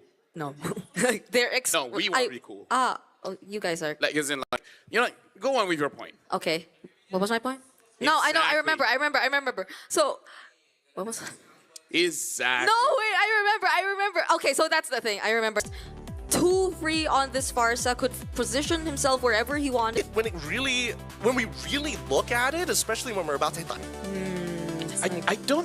I kind of feel like the draft coming in from Team Giants, this is in a way where your draft, not against your opponent's draft, but you draft against your opponent's Hiko, it's all good. As long as Yums can have a peeler, doesn't matter what kind of hero. Even if like when it comes to the draft, SRG already understands their job, and basically the coach asks them, like, okay, which heroes can you do the best? The very beginning of the game, because you have the Hilda, you have the Valentina to add a bit more pressure, and SRG. It's not like there could be an ideal target whatsoever too. That's an Esmeralda that you're talking about. That's a Sora gold lane that you're talking it. Then that was already completely denied for Team Spirit early on. Yeah, and for right now, before we start the draft coming. Hey everyone, it's Eterna here with Smetana and Osprey. Welcome. How are you guys feeling? Feeling very good, feeling very surprised, also very great, very amazing to be here. Very amazing, very great today. Anticipating this next match? We are waiting for this match with like a lot of impatience, to be honest. Like Spirit, how do you think they're going to do today, considering how they've been performing so far in M7? Personally, I see the improvement of Team Spirit on day-to-day basis. Like I can see they're actually improving their play style, their skill, and their commitment to the winning of the whole tournament. I completely understand. If there was something that you could say to Team Spirit that they need to fix, something that you... Good. Okay, Smetana. But you can ask him, I guess. I was about to ask, Smetana, do you have any insight to this? Что-то хочешь посоветовать Спиритам, что им надо улучшить, как им нужно отыграть по-другому, там что-то сказать? Единственное, что я могу сказать, это то, что им надо... For the Team Spirit, like they need to fix their micro game, and if they are fixing their micro, then it's fine. Like if they are good enough in terms of like just being able to press the buttons. RG. But another question to Smetana. So we were wondering, what is the community like back at EECA? How are they looking at the... Я на 100% уверен в том, что наша комьюнити на все 100% поддерживает Team Spirit. Возможно, не все, есть некоторые хейтеры, но вопрос заключается в том, а кого поддерживать. Smetana said, despite some haters, like 95 and like some couple percent of people totally backing up Team Spirit, because who else do you gonna cheer for, since it's the only team in the tournament from the ECA, so like we should cheer for them, and it's totally understandable and it's totally fine. Okay, okay. So 95% are supporting Team Spirit right now. Were you actually kind of shocked about Virtus Pro, by the way? Sorry, Yeah, off topic. But... I really was, but I mean, it's up to them. It's their team and their game, what we can do. Okay, that's true. I have a question. If we had to... Какое, ты думаешь, место получат Spirit? Смогут ли они улучшить свой топ-4? Я на 100% уверен в том, что они займут минимум 5-е место, это минимум. Но понятное дело, что расчет идет на места повыше. We wanna see the improvement. We wanna see maybe going top 4, top 3. And I kind of agree with this. Like objectively speaking, top 5, 6 is a good result right now. But of course, we wanna see more. It depends. It depends on for Team Spirit. Hope for the best. Is there anything you want to tell Team Spirit right now? Что ты хочешь передать Team Spirit? Good luck. That's it? Just good luck? I mean, what else should we say though? Afterwards. Yeah. To perform like they actually wanted to perform. Not like we are doing mistakes, we can fix them. We are giving out our 100% and we see what of your region anyway. Okay. Smetana, proud of Team Spirit? Гордишься Спиритом? Пока еще нет. What does that mean? Not yet. Not yet. Casters. This ball, thank you very much, gentlemen and women. And here's the thing. You hate, anyone ever told you to go fly a kite? No. Why? Do you want someone to ask you to go fly a kite? I don't know. The insights from the Realme 15 Pro. It has win rate predictions, analyze gold, items, and everything in real time. It's like having a strategic coach in your pocket. That's the AI. It's a full AI-powered edge. From prediction to performance, it's the complete package.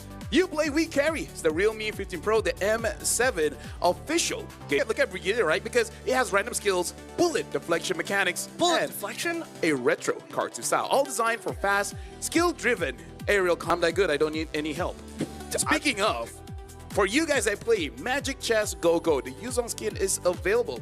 Because right now, from February 8th, Yuzong's Go 1 skin, the Dragon Shade, and of course, reach level 75 to unlock Yuzong's Prime skin, the Cosmic Dragon, to actually get the elimination. But he's got a phenomenal memory, some may say. Oh. He just plays a little like, I don't remember. No, honestly, I don't remember everything, but when it comes to spawns, I'm gonna lie. Out of all the potentially... Yes, we baguette. Oof. Yeah, that's not racist, is it? We're missing out on a French market. Yeah, I love it. I've never been there, but I'm sure I will like it. Yes. Probably. Well, that's different. I gotta figure out my taxes first before I even think about it. But for now, let's talk about game number 2, right? Because technically this is match point for SRG. And based on what we've seen, what are the adjustments that we should expect from Team Spirit? I mean, the lanes in itself seemed like they could have been okay. Because it's always a response to something and not really setting up to something, which, to be fair, that's kind of what Valentina is in the current meta. I still remember, you know, back in the good old days, first pick Valentina, you will never get punished. Yeah.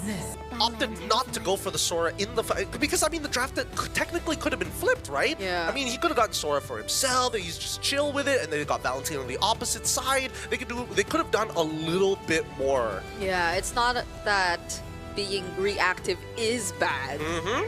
But in that scenario wherein by being reactive, you kind of limited yourselves in terms of the win conditions to a marksman Granger who did not fare as well in the laning phase and you did not really pay attention to because the other parts of your draft required you to do something else, then it became a bit too complicated.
Against a Granger again, and you did really well against it in game number 1.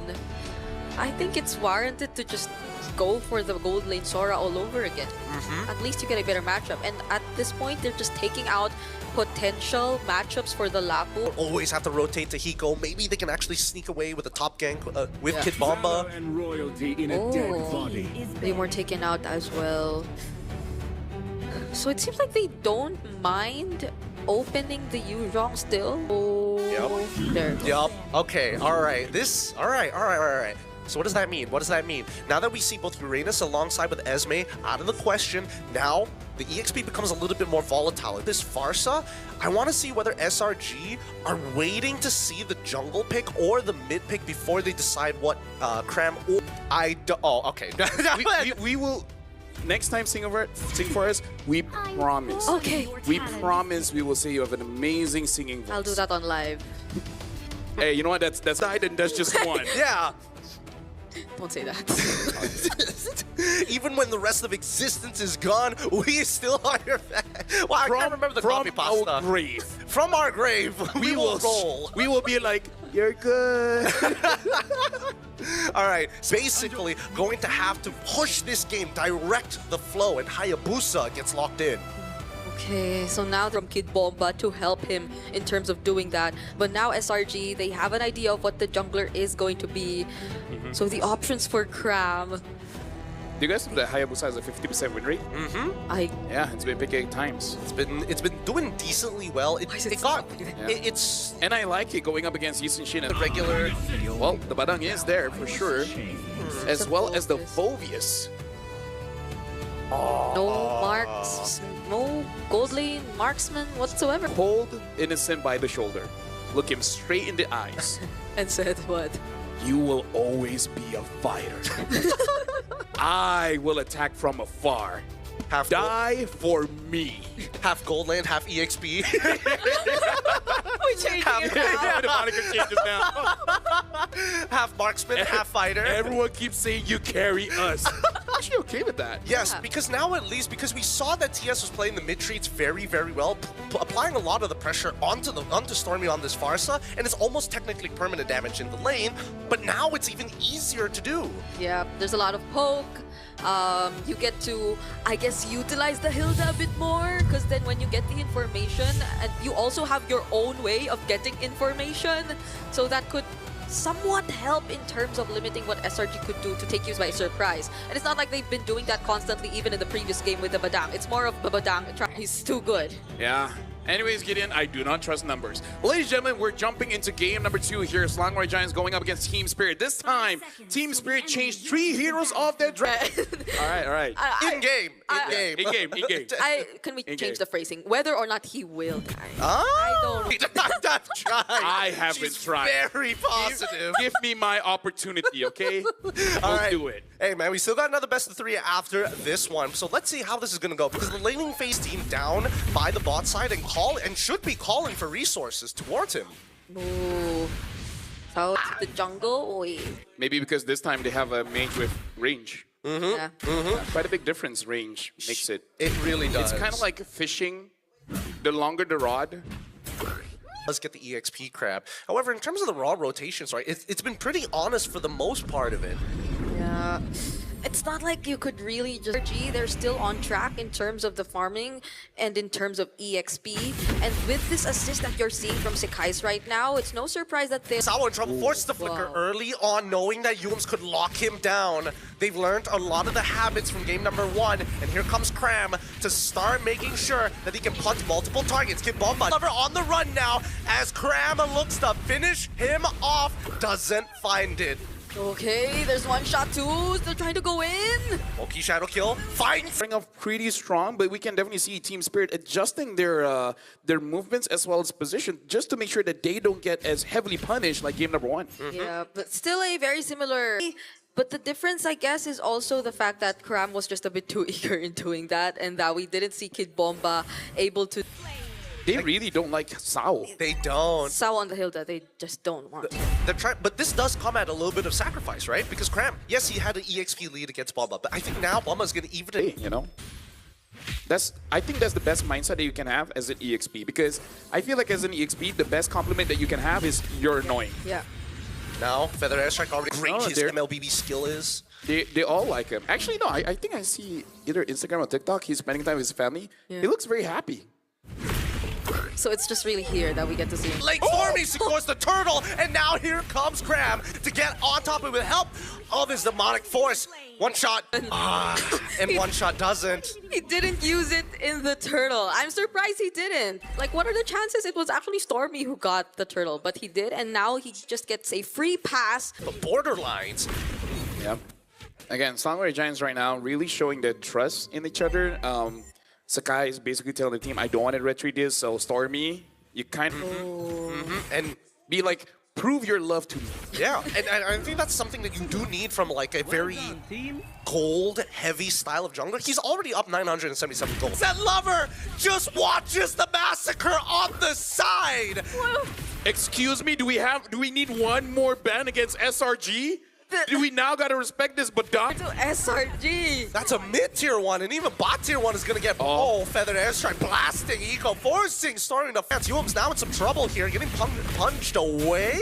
Raging Slash coming in from Kid Bomba as well. Not sure if he wanted to hold on to that, but he just needs the ult! Ogi Shadow Kill finds it, but Hiko secures it. Okay, probably a little bit too far forward. I think even Krem is like, I mean, you're not good at hiding it. Let me just say that. The fact that you're keeping count. No, so guys, okay. It's gonna be okay. Time, but he gets spotted out every single time. Does. And right now, SRG are just playing airtight. You can see that even Stormy really respects Sunset Lover, even though he just completed his first highs, but I will never die.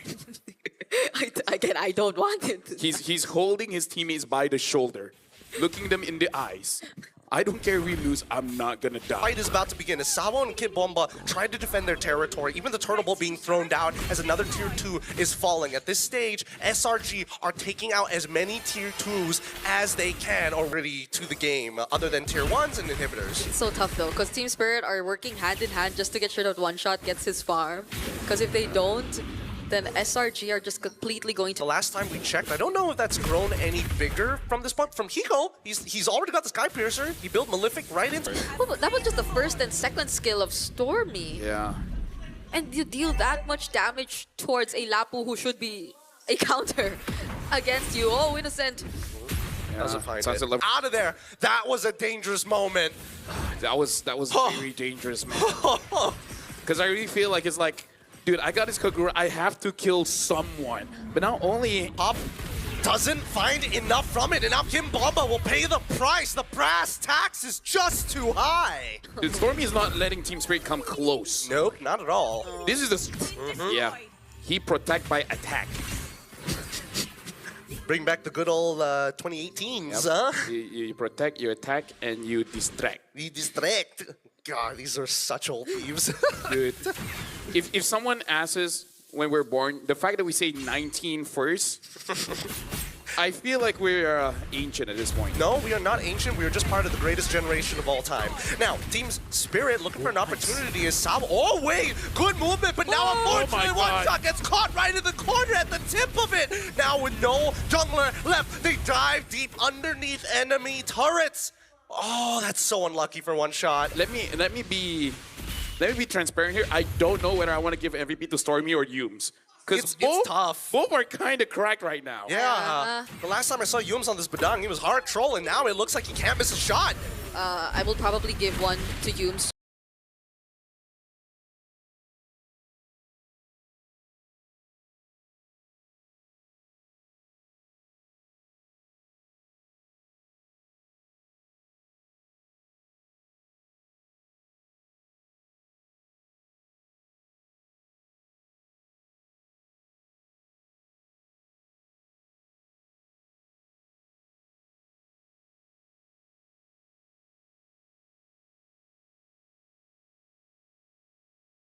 Early on? Oh, man. It's very rare for us. Usually we say that... That's the thing. They played their laning phase really well. Hiko, as long as you are blocking the frontliners are blocking his line of sight, he's not going to be able to get effective damage on the backline. To find the targets that you can burst at this point, considering how ahead SRG actually are. Oh my god! No. Dang.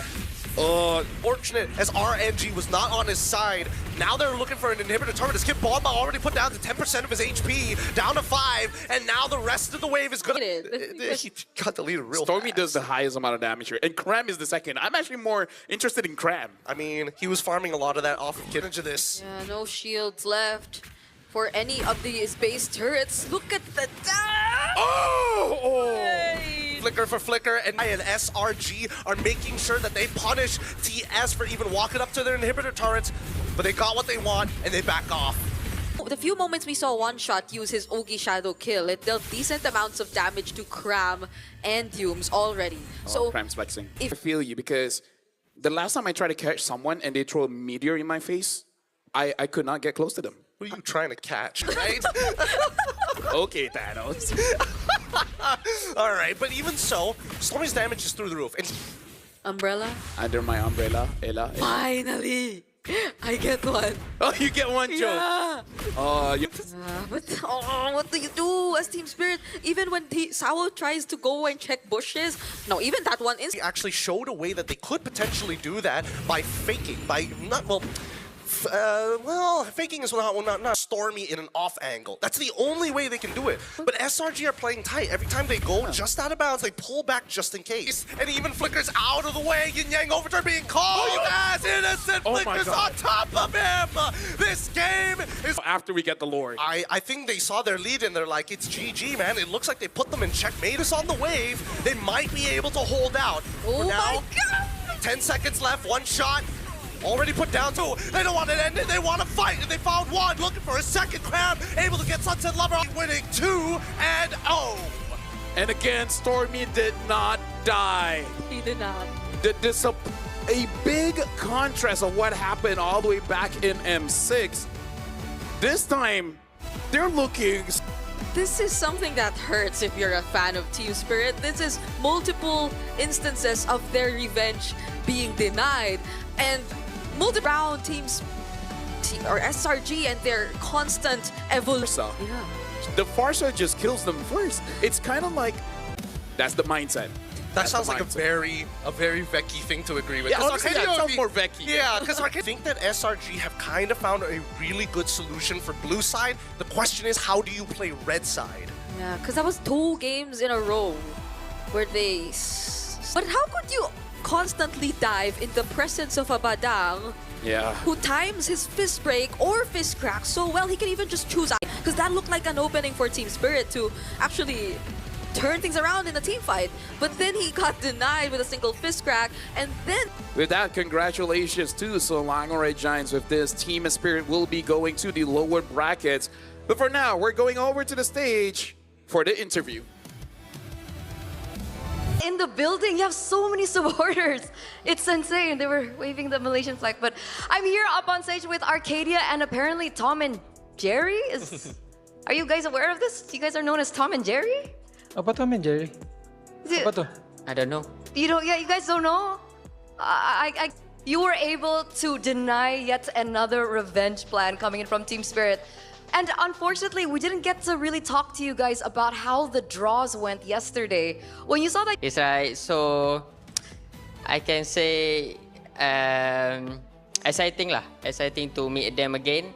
And for Lumine, his hand is so bau, wangi-wangi. But do you feel the same way? Like, here we go again with Team Spirit? During the draw? Mm-hmm. Just normal. By the way, I'm from Indo. Can I leave? But yes, it does look good for SRG on the brackets so far. Not because Sora has been very popular coming into M7, but not so.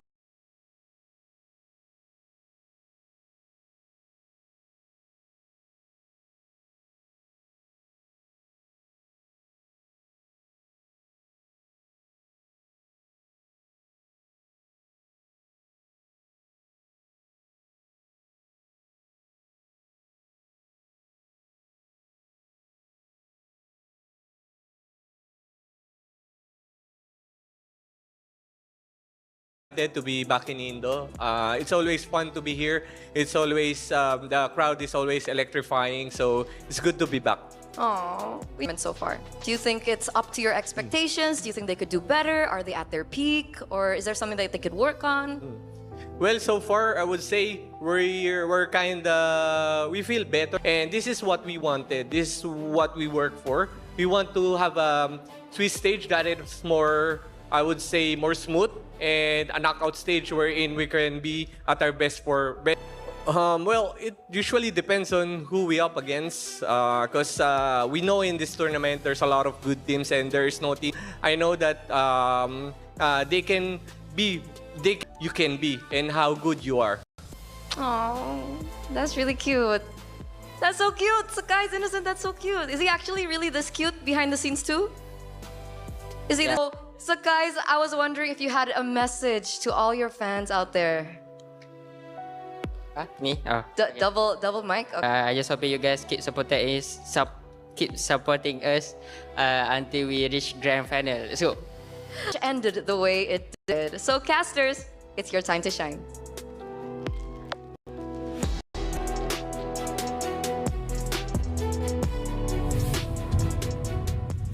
Makasih, Bude Eterna. But yes, you know the thing that I got from that interview is that you see Coach Ark's face.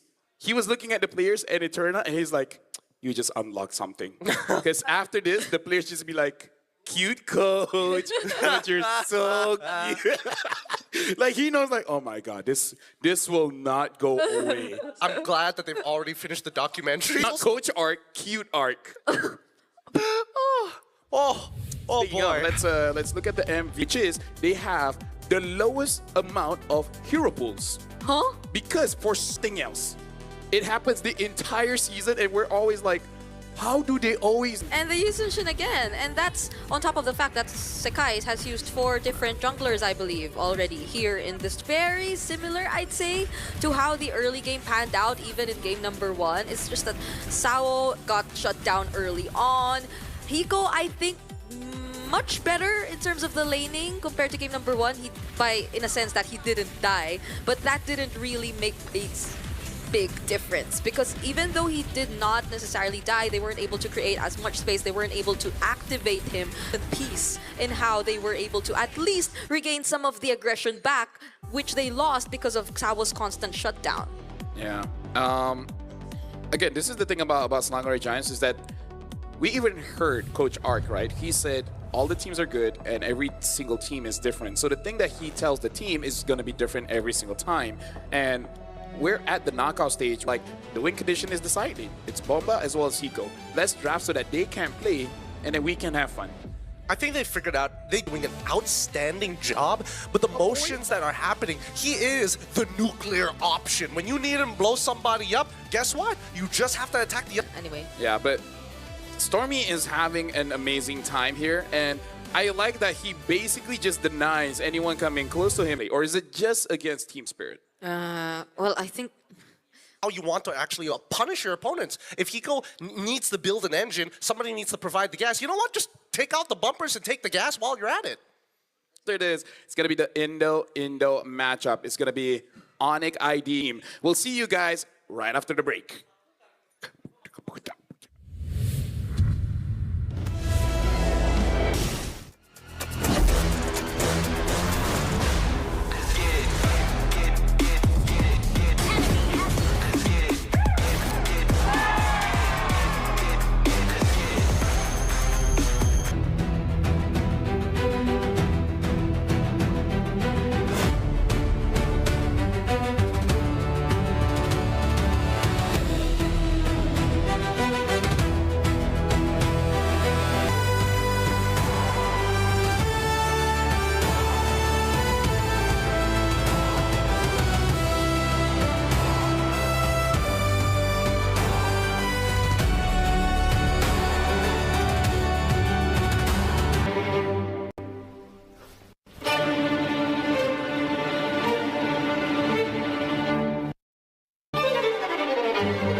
Nothing can withstand the withering.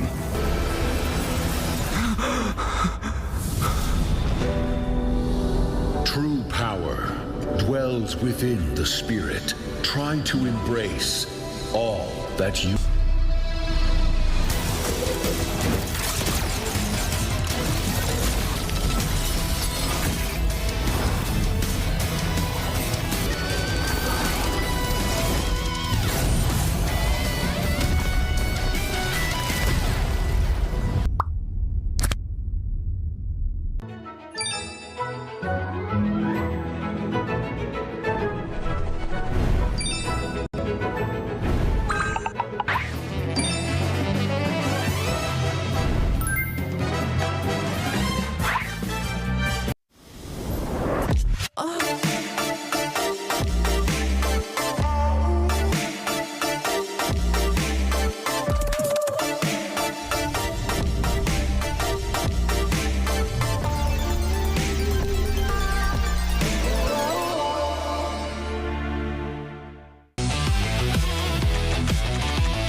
Welcome to the M7 Carnival, legend.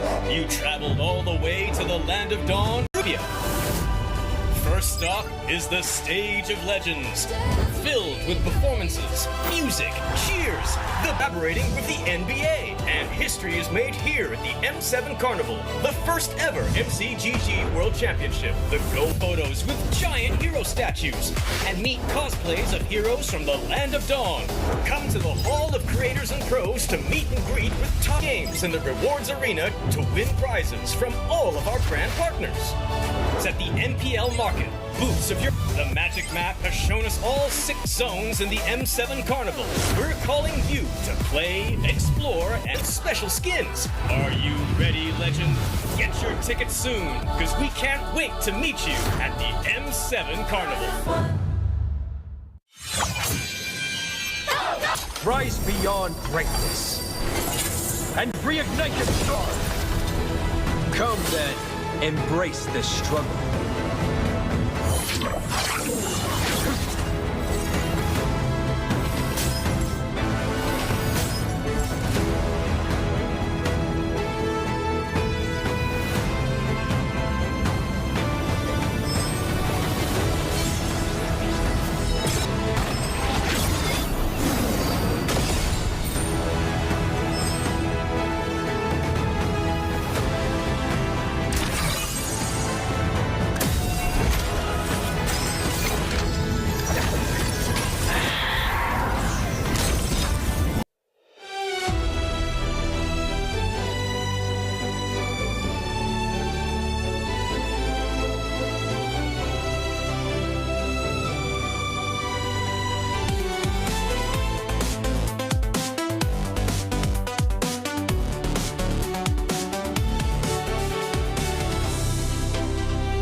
ID, and we're all done with our own things. We can actually just have a good time, which honestly, I gotta say, in this competition so far, AE has looked the cleanest. SpongeBob. They can. But SpongeBob is a sponge. I mean, they can be if they tried hard. Yes, they're thinking, wow, this seems actually pretty good during the Swiss stage, right? As much chaos as they bring to the game, there is a sort of logic and formula behind it, which I think have been able to do is something that Onyx has been trying to do, but AE has already them. Well, right now we got to talk about this home soil, no mercy. Sky Kings, they've been terrorizing the entire time, and then AE is kind of like the underdog that they've been trying for years, and they finally got here, and they're actually looking very strong. So I kind of feel like there's a heartwarming kind of sensation when you cheer for Alter Ego, especially.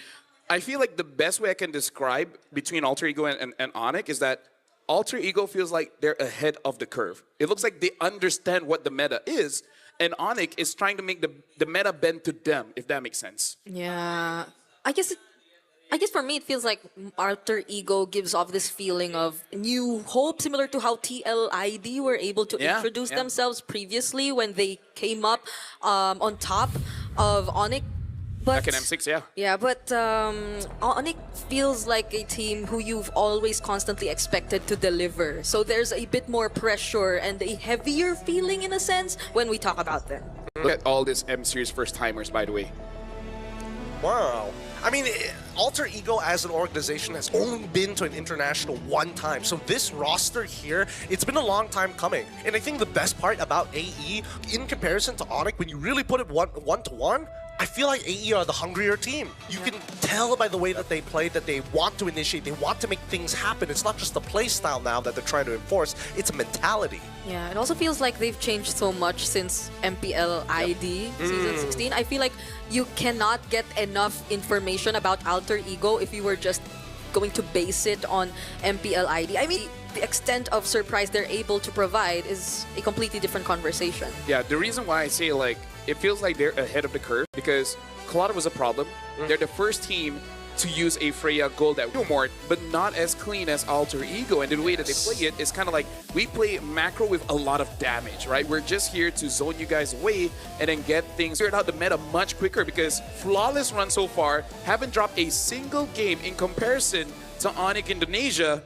It's a seesaw. Into it, I feel like even when you're trying to figure out where to put your guest coins on this one, it's a little tough and a little skewed when the ratings or so, the multipliers are be like kind of all over the place. So hopefully you do keep your eyes on the rest of the international, because I think for a lot of people out there seeing Onyx in this particular start off with a win, I think that's when everyone should be concerned. Yeah, I mean, yesterday they did, but the Falcons were still able to equalize it. So a lot can happen, honestly, in this series. So before we begin, Onyx Indonesia going up against Alter Ego. We want to see the two Indonesian teams homecoming. Let's check out this video. Big post for Indonesia. Ya, sebenarnya tim Filipina jago sih. Emang nunjukin kelasnya yang lumayan berbeda aja sih dari tim-tim lainnya. Dia layak sebagai kayak seri sebelumnya dia menang gitu. Dari negara, maksudnya kayak negara sebelah, maksudnya kayak tentu mungkin pengalaman dari merekanya gitu. Mental mereka tuh lebih ready, lebih siap. Dari gue lihat SEA Games, ISF gitu, gue ngerasa kita masih capable lah buat juara. Bahkan kayak orang-orang bilang tuan rumah kita dari Sonic dan juga yang lain-lain lebih semangat aja sih. Ya ajang pembuktian lagi lah. Kalau kita masih bisa berjuang lah. Karena kalau mau juara ya. Sekarang mungkin kita bisa menang karena kita juga membara banget kan. Karena kemarin di Grand Final MPL kita kalah. Jadi kita pengen ya kita tetap lanjut terus sampai final. So mereka menang tak apa? Oh jangan, tak boleh lah. Macam itu tak boleh. Me say something before we got back. No, my headset was broken. No, I was going crazy over it because, again, it's very emotional. But I think the reason why I was emotional was because whoever loses goes up against. So kind of like if you lose this, it's like a very big loss. It really is. Hey, don't say anything just yet. It's gonna be a big loss for someone, right? Okay. I feel like we need a.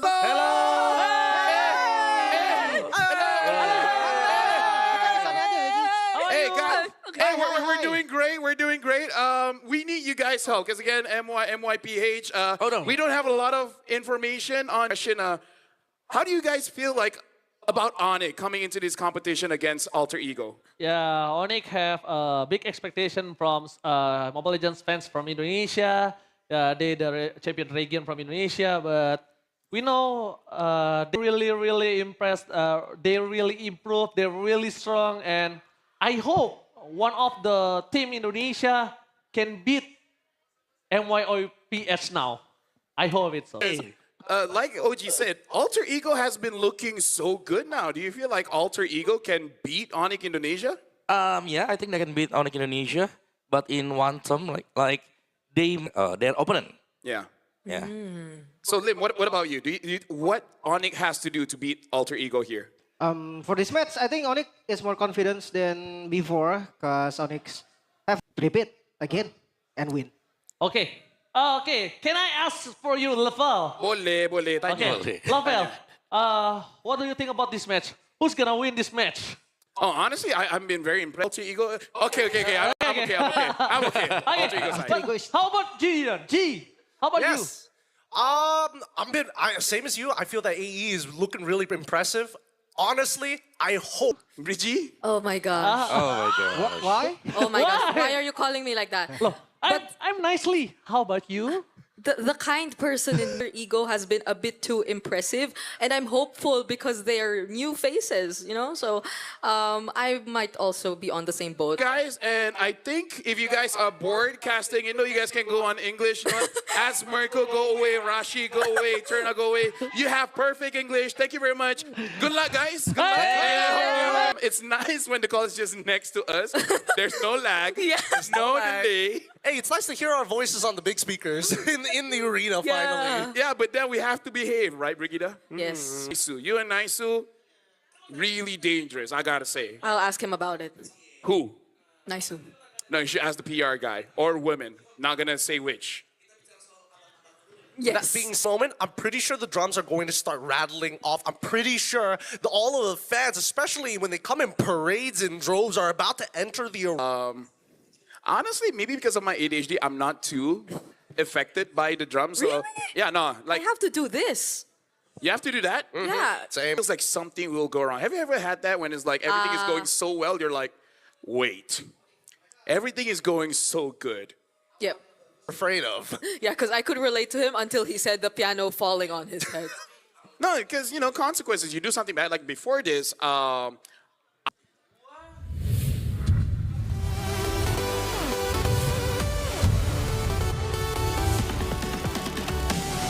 Crowned kings at home, but tested on the world stage. Jungle Kyrie, mid Sans and Rome Keyboy, Gold Skylar. Sonics, what time is it? It's Onyx time! Winning it 4-1, but that's a different meta. We gotta see how have they been adjusting, especially now. Alter Ego's looking. El Familia enters this rematch with a different edge, a different rhythm, and a clear intent to rewrite the ending. It's a noise for Alter Ego Esports! Alter Ego again. Something has changed here in the M7 World. Months ago, it was not our time. But this time, when it really matters, we'll show you what we got. Speaking of what they got, we got to look at the coaches coming in from both teams. Really helping out when it comes to draft for Onyx, it's Coach ID and CW. Alter Ego, it's Coach Zephyr and Styx. And again, the draft is going to be so important coming in for both teams. Once again, we want to thank you to all of our marshals here to make sure that this game is going to be running smoothly and at the top of their form. We need to start talking about the players individually because we've already gotten a little bit of a taste and the stats seem to be looking very, very good for AE in comparison to Onyx ID. Yeah. I think it's also very important that we point out the potential matchup we are going to see in the jungle because both of junglers, and so far, has been the most successful with the Leomord with a 100% win rate in 2 games so far. Yeah, honestly, I want to look at the roams, honestly. That's the sentiment that we see all around Facebook, TikTok, Instagram. Everyone's been saying Onyx Indonesia is not looking good, especially when it comes to Keyboy. Even when he gets the signature Kalia, no real good catches, even against Boostgate. Is 11 plus KDA, and not to forget that even in the EXP sector, Lutpi is actually #1 in total assists and second significantly for Onyx based on their previous matches. So it'll be great to see if Keyboy is able to match that, but so far we'll see 5 digits coming in from both teams, and somehow, some way, I kind of feel like the sentiment, the noise, the aura, energy in the room for the rest of the boys you see here up on that stage. And honestly, that triple digits have already been hit. The 4 digits are currently on the way. If we manage to get the 5 digits, Indonesia with Malaysia. I was about to say that. Which one is the most different? I guess Singapore, they're very clean. I mean, they're like in the background. Yeah. It's real loud with the AE, with the Alter Ego fan base already giving up their all for the teams, and I think this time round, It's weird, I find this very calming, yeah. Go ahead. The trades have been a bit too good for the blue side, at least. Oh, but I think this is also gonna matter a lot. Which map are we getting? Right? If there was a time to really show what you have, maybe dig a little bit deep, now's the time to show it. Honestly, previous Onyx, I would say this is great for them because they like things like, and then for Onyx, they banned out the Jushin Eve as well as the Claude. With that Grok pick, I can kind of understand. Yeah. But then Onyx can take Sora here. But I can't believe the Fannies actually double roam in their hands. But for Onyx, without the Yi Sun Shin, they'll also have to reconsider how they're trying to work around their drafts. Yeah, there's a lot of ways that this could go wrong. I think that especially, but now they're going to put Sans right on to a Kimmy, which I find kind of surprising. Yeah, I kind of feel like after the performance of a Farce, and I feel like you got to take mid here because the mid hero pool is going to get shrink so much. Valentina's already out, Kimmy's already out, Jushin's already out, and the Eve as well. If you don't pick up a Farce, I'm probably going to get banned. Still maintaining some pressure in the mid lane, not like Kadena, where you can kind of have to give it up, but you're looking for trades. Farsa, alongside with CC, I like that. Get locked in. Picks just yet, even though we did mention that the Fanny is still open for Alter Ego if they wanted to. Now Onyx goes in for their last pick, or the first phase. Picked up at all for the past 3 days? It hasn't. 2 or 3 days, yeah. I think it's Gato Cho. Oh yeah, Cho. Just to kind of be a deterrent in case Fanny is even considered. They go for Hilda. Not bad in dangerous grass, but it does mean that they have to take out all the big focal points in the second. So far, it might be the jungle pool that really shrinks at this point. I feel like that's the easiest route because at this point, you kind of want to force Yasuke on. Yazuki on an assassin for Hilda and Yuzong to wreck shop, and the other 3 picks is something to punish the front line, right? You make it so that Alter Ego cannot play. Understand that there are some heroes that we cannot deal with right now if they can force it against us. One of them being the Fanny, which is an extremely good ban. I'm wondering whether they also want to... Can deny the... You can interrupt the farming of the assassin, potential assassin pickups that'll come out, but those with a bit too much reach. Now that Harith is gone, are they also going to get rid of Granger, or do they want to lean anywhere else, right? To really kind of open things up for what to expect in the line if necessary. Yeah, I was thinking of the Freya as well. Is there any jungler here that you're really worried about? You want to get rid of the Haya? Do you want to get rid of the Joy? A Nolan? Fox? Yeah, interesting. Wait, do they have an insane comp if AE gets Fredrin Arlott for the last 2 picks, assuming that Onyx doesn't touch it? Oh. Honestly, it's not bad. Maybe they could have gone for Fredrin as well and really doubled down on making sure that Sans more is jumps like coming in. really good. This time for Onyx. That's a lot of... Oh, so that's where they were. I was wondering where the Onyx jumps were going. Okay. Yeah, you know, gems. I thought the Indonesian... For the Arlott Fredrin, then that's really good potential punish. You could get the final slash, also change or disturb the positioning here? Guinevere as well. One of my most hated picks, 17% win rate. Was that its first win just yesterday, right? So it was the first, no, it was 2 days ago in the hands of Detective. Oh. Yeah. Eliminated from the tournament, unfortunately. But man, I don't know. Looking at this draft, I'm not 100% sure whether or not this is going to work because AE had this very Indonesian draft. Because what this tells me is you're just going to brawl. Let's see who fights better. Because if it were just the first 3 that can come into play. That's a Guinevere and a Farsa, that's a Sora who could go for a lot of AoE setups. But if they aren't able to pull that off, then Onyx might have an easier... A much better time because losing, you're going to face against Team Liquid. Welcome. Going to be real tough here. The laning phase has been such a detriment throughout the entirety of... This goes for both Lutpi, Nino, Skylar, and Arfi, who are all fighters. It pushes, not unless there is a successful team fight. Well, let's see, because they're already starting to start these fights by the Lethal Wanderer and Yasuke. No, that always will lose. Yeah, but you gotta look at Onyx. They have so many dashes and ways to chase after you, and Yasuke can get when it misses all the time. I mean, able to get the Purify, but again, I kind of feel like by the time Sans, you know, like Infor might be able to go for that play, but you gotta wait for Hijime to at least get 4. Let's see whether he's gonna get it on time, right? Because now that Yasuke has already given away that first blood, Keyboy. Easier for the Esmeralda. Force the flicker. Also the traction pulse coming in from San. At least two flickers have gotten out of the way. Anything to him as Yasuke is thinking about it. No, Kyrie secures it. Arfi in position, gets right on top of Skylar, even with the curtain call as well. Oh, the whole losing that objective, and I guess that's what you need to consider if you're Yasuke. When you jump in, it's that you will have other out of there. Could not commit any further. This tech charge as well onto Keyboy, forcing the flicker, and now Sans having to use the hover pack to get away from the feathered air.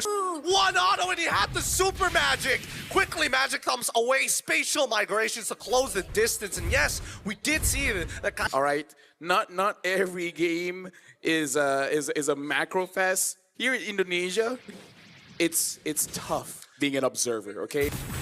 I don't know. We need two cameras for this, honestly. Let's give him a cake. I don't think if a cake would go well.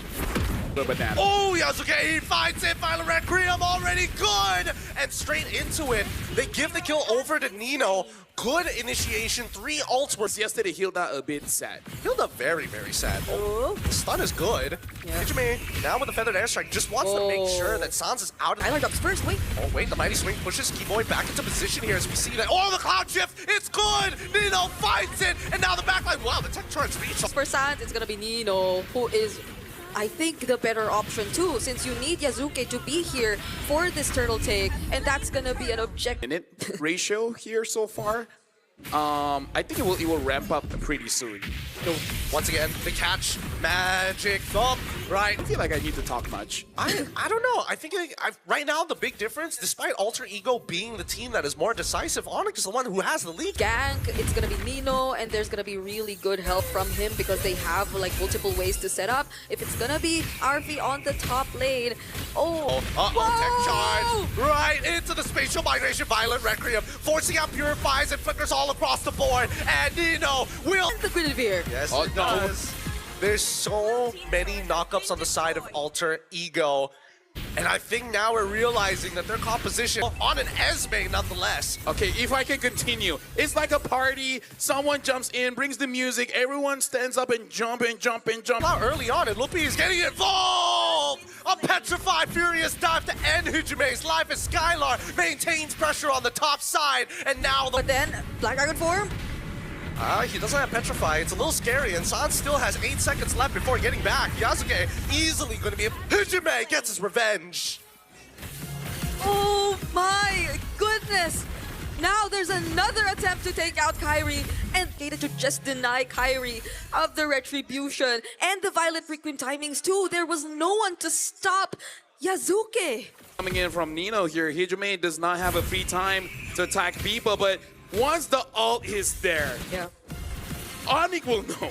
Onyx will know. I mean, it should. Here we go. The traction pulse once again as Keyboy is looking to peel the rest of the team. Skylar doing some good work at slowing down the front line as Yasuke, Alec, and Arfi are forced to back off. San and Hijime realizes he can't keep up with that type of pace. Yeah. I'm enjoying the Indonesian experience so far. Fight over fight over fight, you know, drummed. Easy having one eye on the minimap and the other eye looking at the player. How strong can your eye be? I don't know. It's weak. I'm wearing contacts. Oh, gets to dive on the back lines or tries to set up for team fights. He's an EXP laner who can actually go for pickups. Kind of out of position here, but no one to really punish him because Sans is just too busy trying to clear up that wave against Hijime. Now, Keyboy and Lupi, I think, too, might end up collapsing if they keep taking this fight as Kairi has been farming the entire top side. Another feathered air. And, you know, already positioned themselves here in the Lord. But Lutpi with the Black Dragon form. Like the timing of the zone isn't the best. Oh, tech charge being thrown out here. Even the mighty swing not to the right angle, but Sans is still getting hit by the curtain call.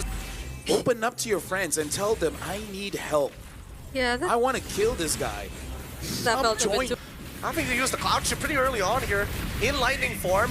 Forced to use the ult very early on as the Black Dragon form loses 50%. It just took one decision from Arfi to force a kill onto Sans for Onyx Id. So Arfi or even Nino had to pay attention to that too and not just constantly stab. A wombo combo kind of draft.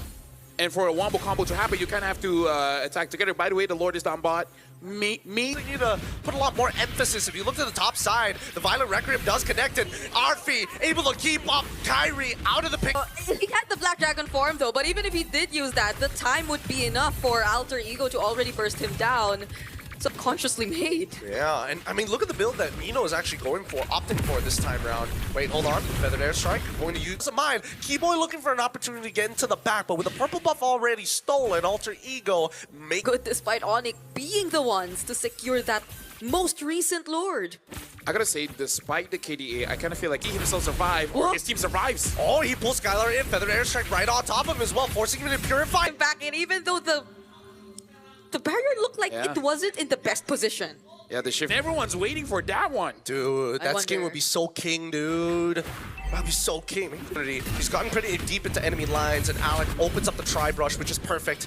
However, Kairi is waiting in the back, and now Petrify! Hijime melts under Lupni's pressure as Yasuke focuses on the Lord. They focus on Skylar, trying to peel him up as Kairi comes in with the electrifying beats. Mighty swing from Alec might be the only saving grace in Yasuke. Damage that's being thrown at him, and that will not connect anymore. They might not force this, but I don't know. Esports, Nino and the others just had a free pass. The only thing I can say, get in, Brigida. We have to wait for a while. But now teams have figured out... The flicker being forced out of Keyboy, I think, is where things started to get a bit difficult for Onyx ID. Ego has set up for the next impacting Lord. But with the second wave, I don't know if they're going to get more from this. Onyx ID roof on towards Alec. Kind of interesting, but now they jump straight on towards Keyboy's side. No, the Feather Airstrike is gone, and the Black Dragon form has been called as well. Keyboy! The Purify saves Sans alive, the mighty swing, as well as the tech charge find no value as Kairi gets into the middle, find the cloud more. The traction pulse comes on through his Yasuke, goes right into the form of the winner crowd, but the backline dies. Key played, Alter Ego Esports take game one. I gotta say, after this game, solo carry kind of jungler, it really depends on your team. And in a way, depends on your opponents. If you're he was able to cast his ultimate. This is why Innocent's been saying just keep spamming your ultimate on the Sora. Because you saw how many times and defend that siege. And mind you, it's not like they had a Lord with them or anything. It was just them staying in the base for so long that Gideon was play-by-playing for how many minutes straight. Look, 70% aggression work, and I love it so much. He looked very serious talking to his team. So I really feel like Nino saw some mistakes coming in from the team, saying that they were not very clean, and make sure to really lock in. Because again, guys, it's not over. We need one more to make sure that we can actually make Onyx fight against TL. Yeah. And I wonder how Onyx after that performance, but yeah, nothing Onyx could not completely recover from, because even draft-wise, we were so firm on the idea that they had the much easier draft to execute, but maybe it kind of bit them in the back because Alter Ego knew exactly how they were going to play this draft. They knew where to expect Keyboy to come from. They knew where to expect or how to deal with the Kimi, how to constantly force out the Purifies from Sans. And it's such a... Honestly, when you're throwing out so much at Keyboy specifically, like... And still use the Hilda, because you're not going up against SRG, Alter Ego, TM. By the way, our MVP is Nino, brought to us by Realme, the official gaming phone. 7-1 and of this game, which are starting immediately with some of the MVP highlights that we get from Nino, unexpected angles. This was the one time RP did the same. He approached from the scenario, but they were able to do so. So even this prolonged chase that Skylar actually did not benefit Onyx in the long run, because it just allowed for the more important heroes, for Nino, the MVP, to actually go for the key players of Onyx who were still left in the backlines. And Skylar was a bit too separated from everyone else, but get a bit more gold for the team, because even Kyrie wasn't present there anymore, but Alter Ego, that was too much already. I kind of feel like Sora, right? You say they come in from weird angles because we always expect the EXP laner, even when they kind of feels like a lot of curving is actually going on. So it does make it so that they're able to... Time for you to take full advantage of that like lightning form in a 1v1 scenario and then build up into out of here. Yeah, and in that scenario, it's not like Nino had a single job. It's like he's too free to do anything. Hey everyone, it's Turnip here alongside with Alyssa, as we are going to be doing this intimates at some point, and you've known each other for a very long time. With this knowledge, does this mean that you know mostly what... Ada, mungkin enggak. Jadi tanya aja nih orangnya, ada gak lu? Oh, gak ada katanya. Jadi ya, logikanya sih... Maybe there is, maybe there's not. So, okay, we're not really sure what's going on here. And strategies? Oh, ini kayaknya enggak deh. Kayak ini di internasional terlalu strong. Bukti. Maybe it's harder to read the strategies, especially in the international stage, as we can see Alter Ego himself to beat TLPH. Now, Coach Zephyr, we're wondering, do you think that you could make a... Kok jangan jadi bahasa Inggris. Kayaknya nggak tahu sih. Ya semoga aja ya. Kita kan tim hoki ya. Itu juga 3-0 juga hoki. Perhaps, maybe it will happen. We're not really sure because as of right now, Alter Ego also said, Adi, why'd you have to make it a 3-2? So complicated. This is very interesting and we might want to know from... Justru sesuai ekspektasi sih, karena ya tim-tim Indo gede lah ibaratnya. Jadi ya bangga juga lah Alter Ego bisa benar-benar nunjukin skillnya di internasional, gak cuma di hometown, so that they have sort of like the energy from the local people itself and their local... enggak sih, Alter Ego jago. Coach Adi! No! Payment us, please. So I think we know what Adi wants to do to you today, yeah? Do you have something to say to... 3-0. Ya cuman kita tetap have fun aja lah. Kita tetap tunjukin yang terbaik aja. Don't really know what to say, but why'd you have to make things like this? I think this was your plan all along, Adi, to make it 3-2 so they meet each other here. But of course, please give the best because we do have to show our quality. Team like the previous grand final? Jangan galak-galak, Ken, sama Alter Ego. Okay. Don't be too... Because we're going to throw it over back to our casters. Thank you very much, and I agree with Zephyr. I kind of feel like... He's okay. He's like mid. Yeah. So I'm not supposed to say anything good. Sure, tomorrow. Yeah. and the today of the present. Well, Clippers out there, go search for his... Was born in 2000. I would have had enough energy to clip all of my own things. But I'm not. I'm born in 19-something, 19-something. No, I feel like it's better if you don't. That makes it funnier. But I know the arm, the hand movements, and the me later, please. I do not want to keep it.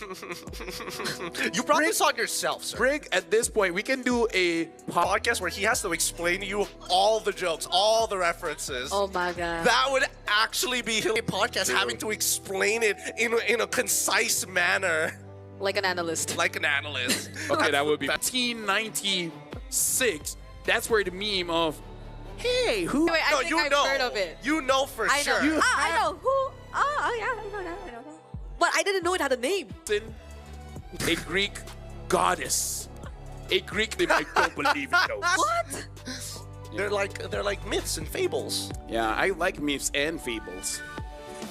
Both of them. We're just gonna see an all-out brawl again? Are we gonna see 10 fighters? Are we gonna see Hilda? I wouldn't mind. I wouldn't mind. You wouldn't mind? We will be here for Gideon throughout every single class.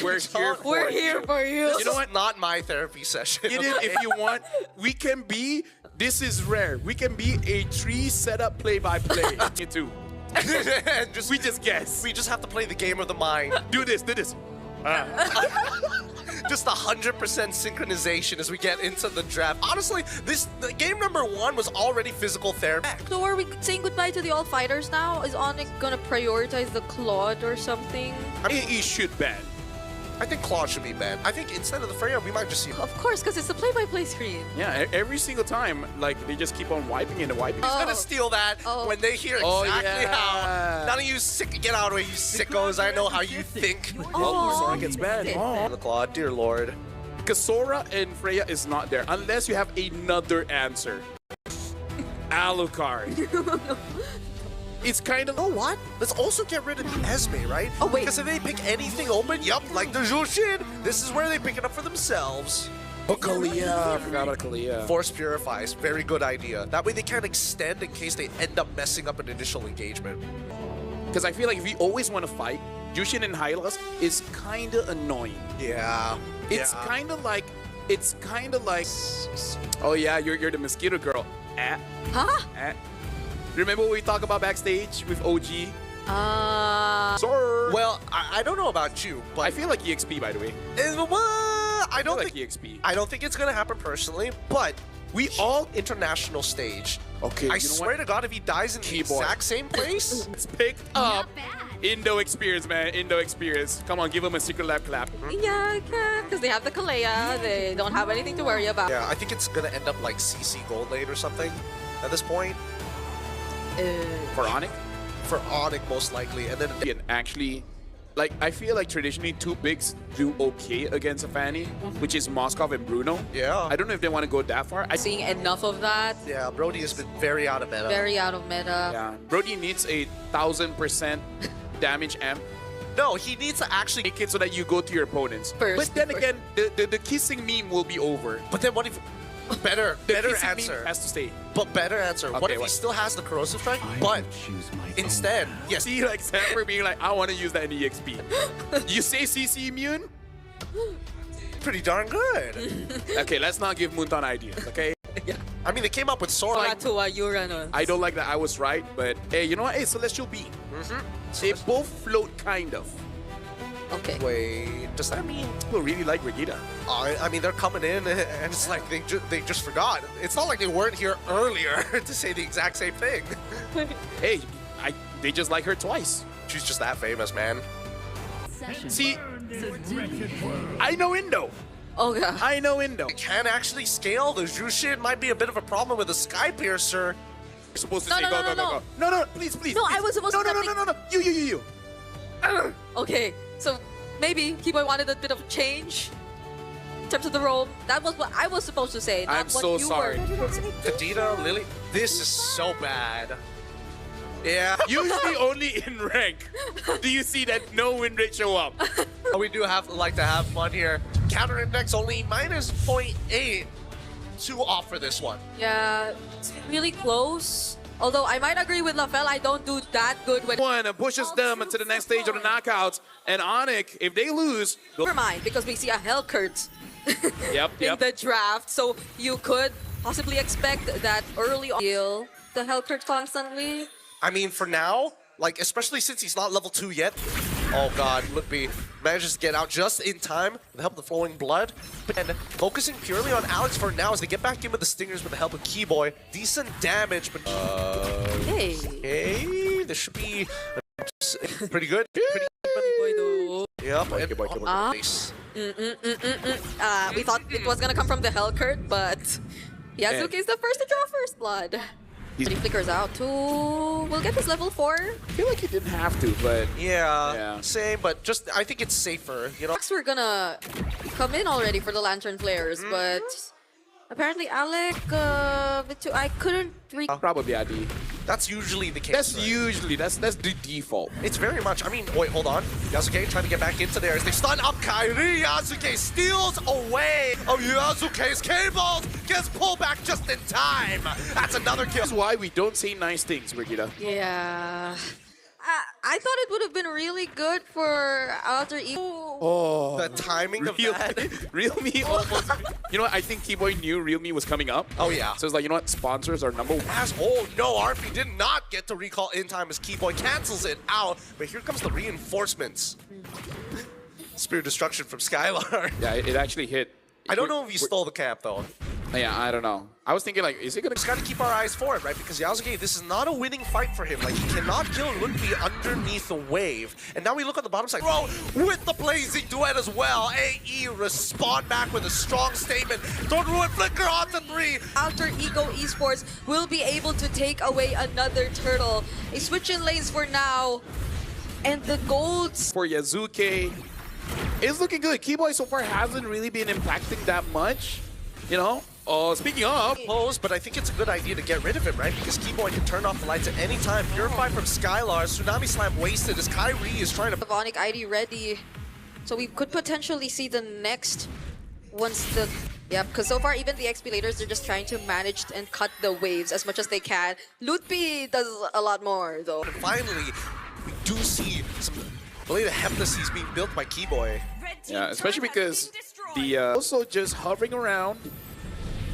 Yeah, this feels like such a different Alter Ego compared to, because right now we know where to expect the action to come from, but now they're trying to get right on top of Sands, and the cutthroat might just be good enough. Hijime is it Alec who tops him up.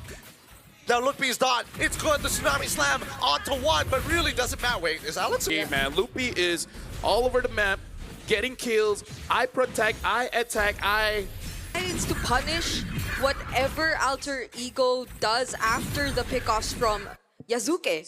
Yasuke got a really good kill on perfectly for them, and RP is not having the best time escaping, even with the presence of a BMI and his role is particularly difficult because Lutby is able to kind of, you know, transverse long distances. Trying to alt out of the way is Lutby's peeling perfectly. Now we do look on the bottom side. A split push has been initiated. Yeah. Okay, a gold lead. I feel like majority of it is also because of Lutby. I don't know how you're gonna shut down Lutby with the presence of great, because every single time it goes in, there's usually multiple targets, so he's able to heal up quite well. And at that point, I think Lutby just hopes that Keyboy can one-shot RP, because if he doesn't, yeah, Lutby is not gonna be feeling so good. No, he is not. But at the very least, into lane at any moment.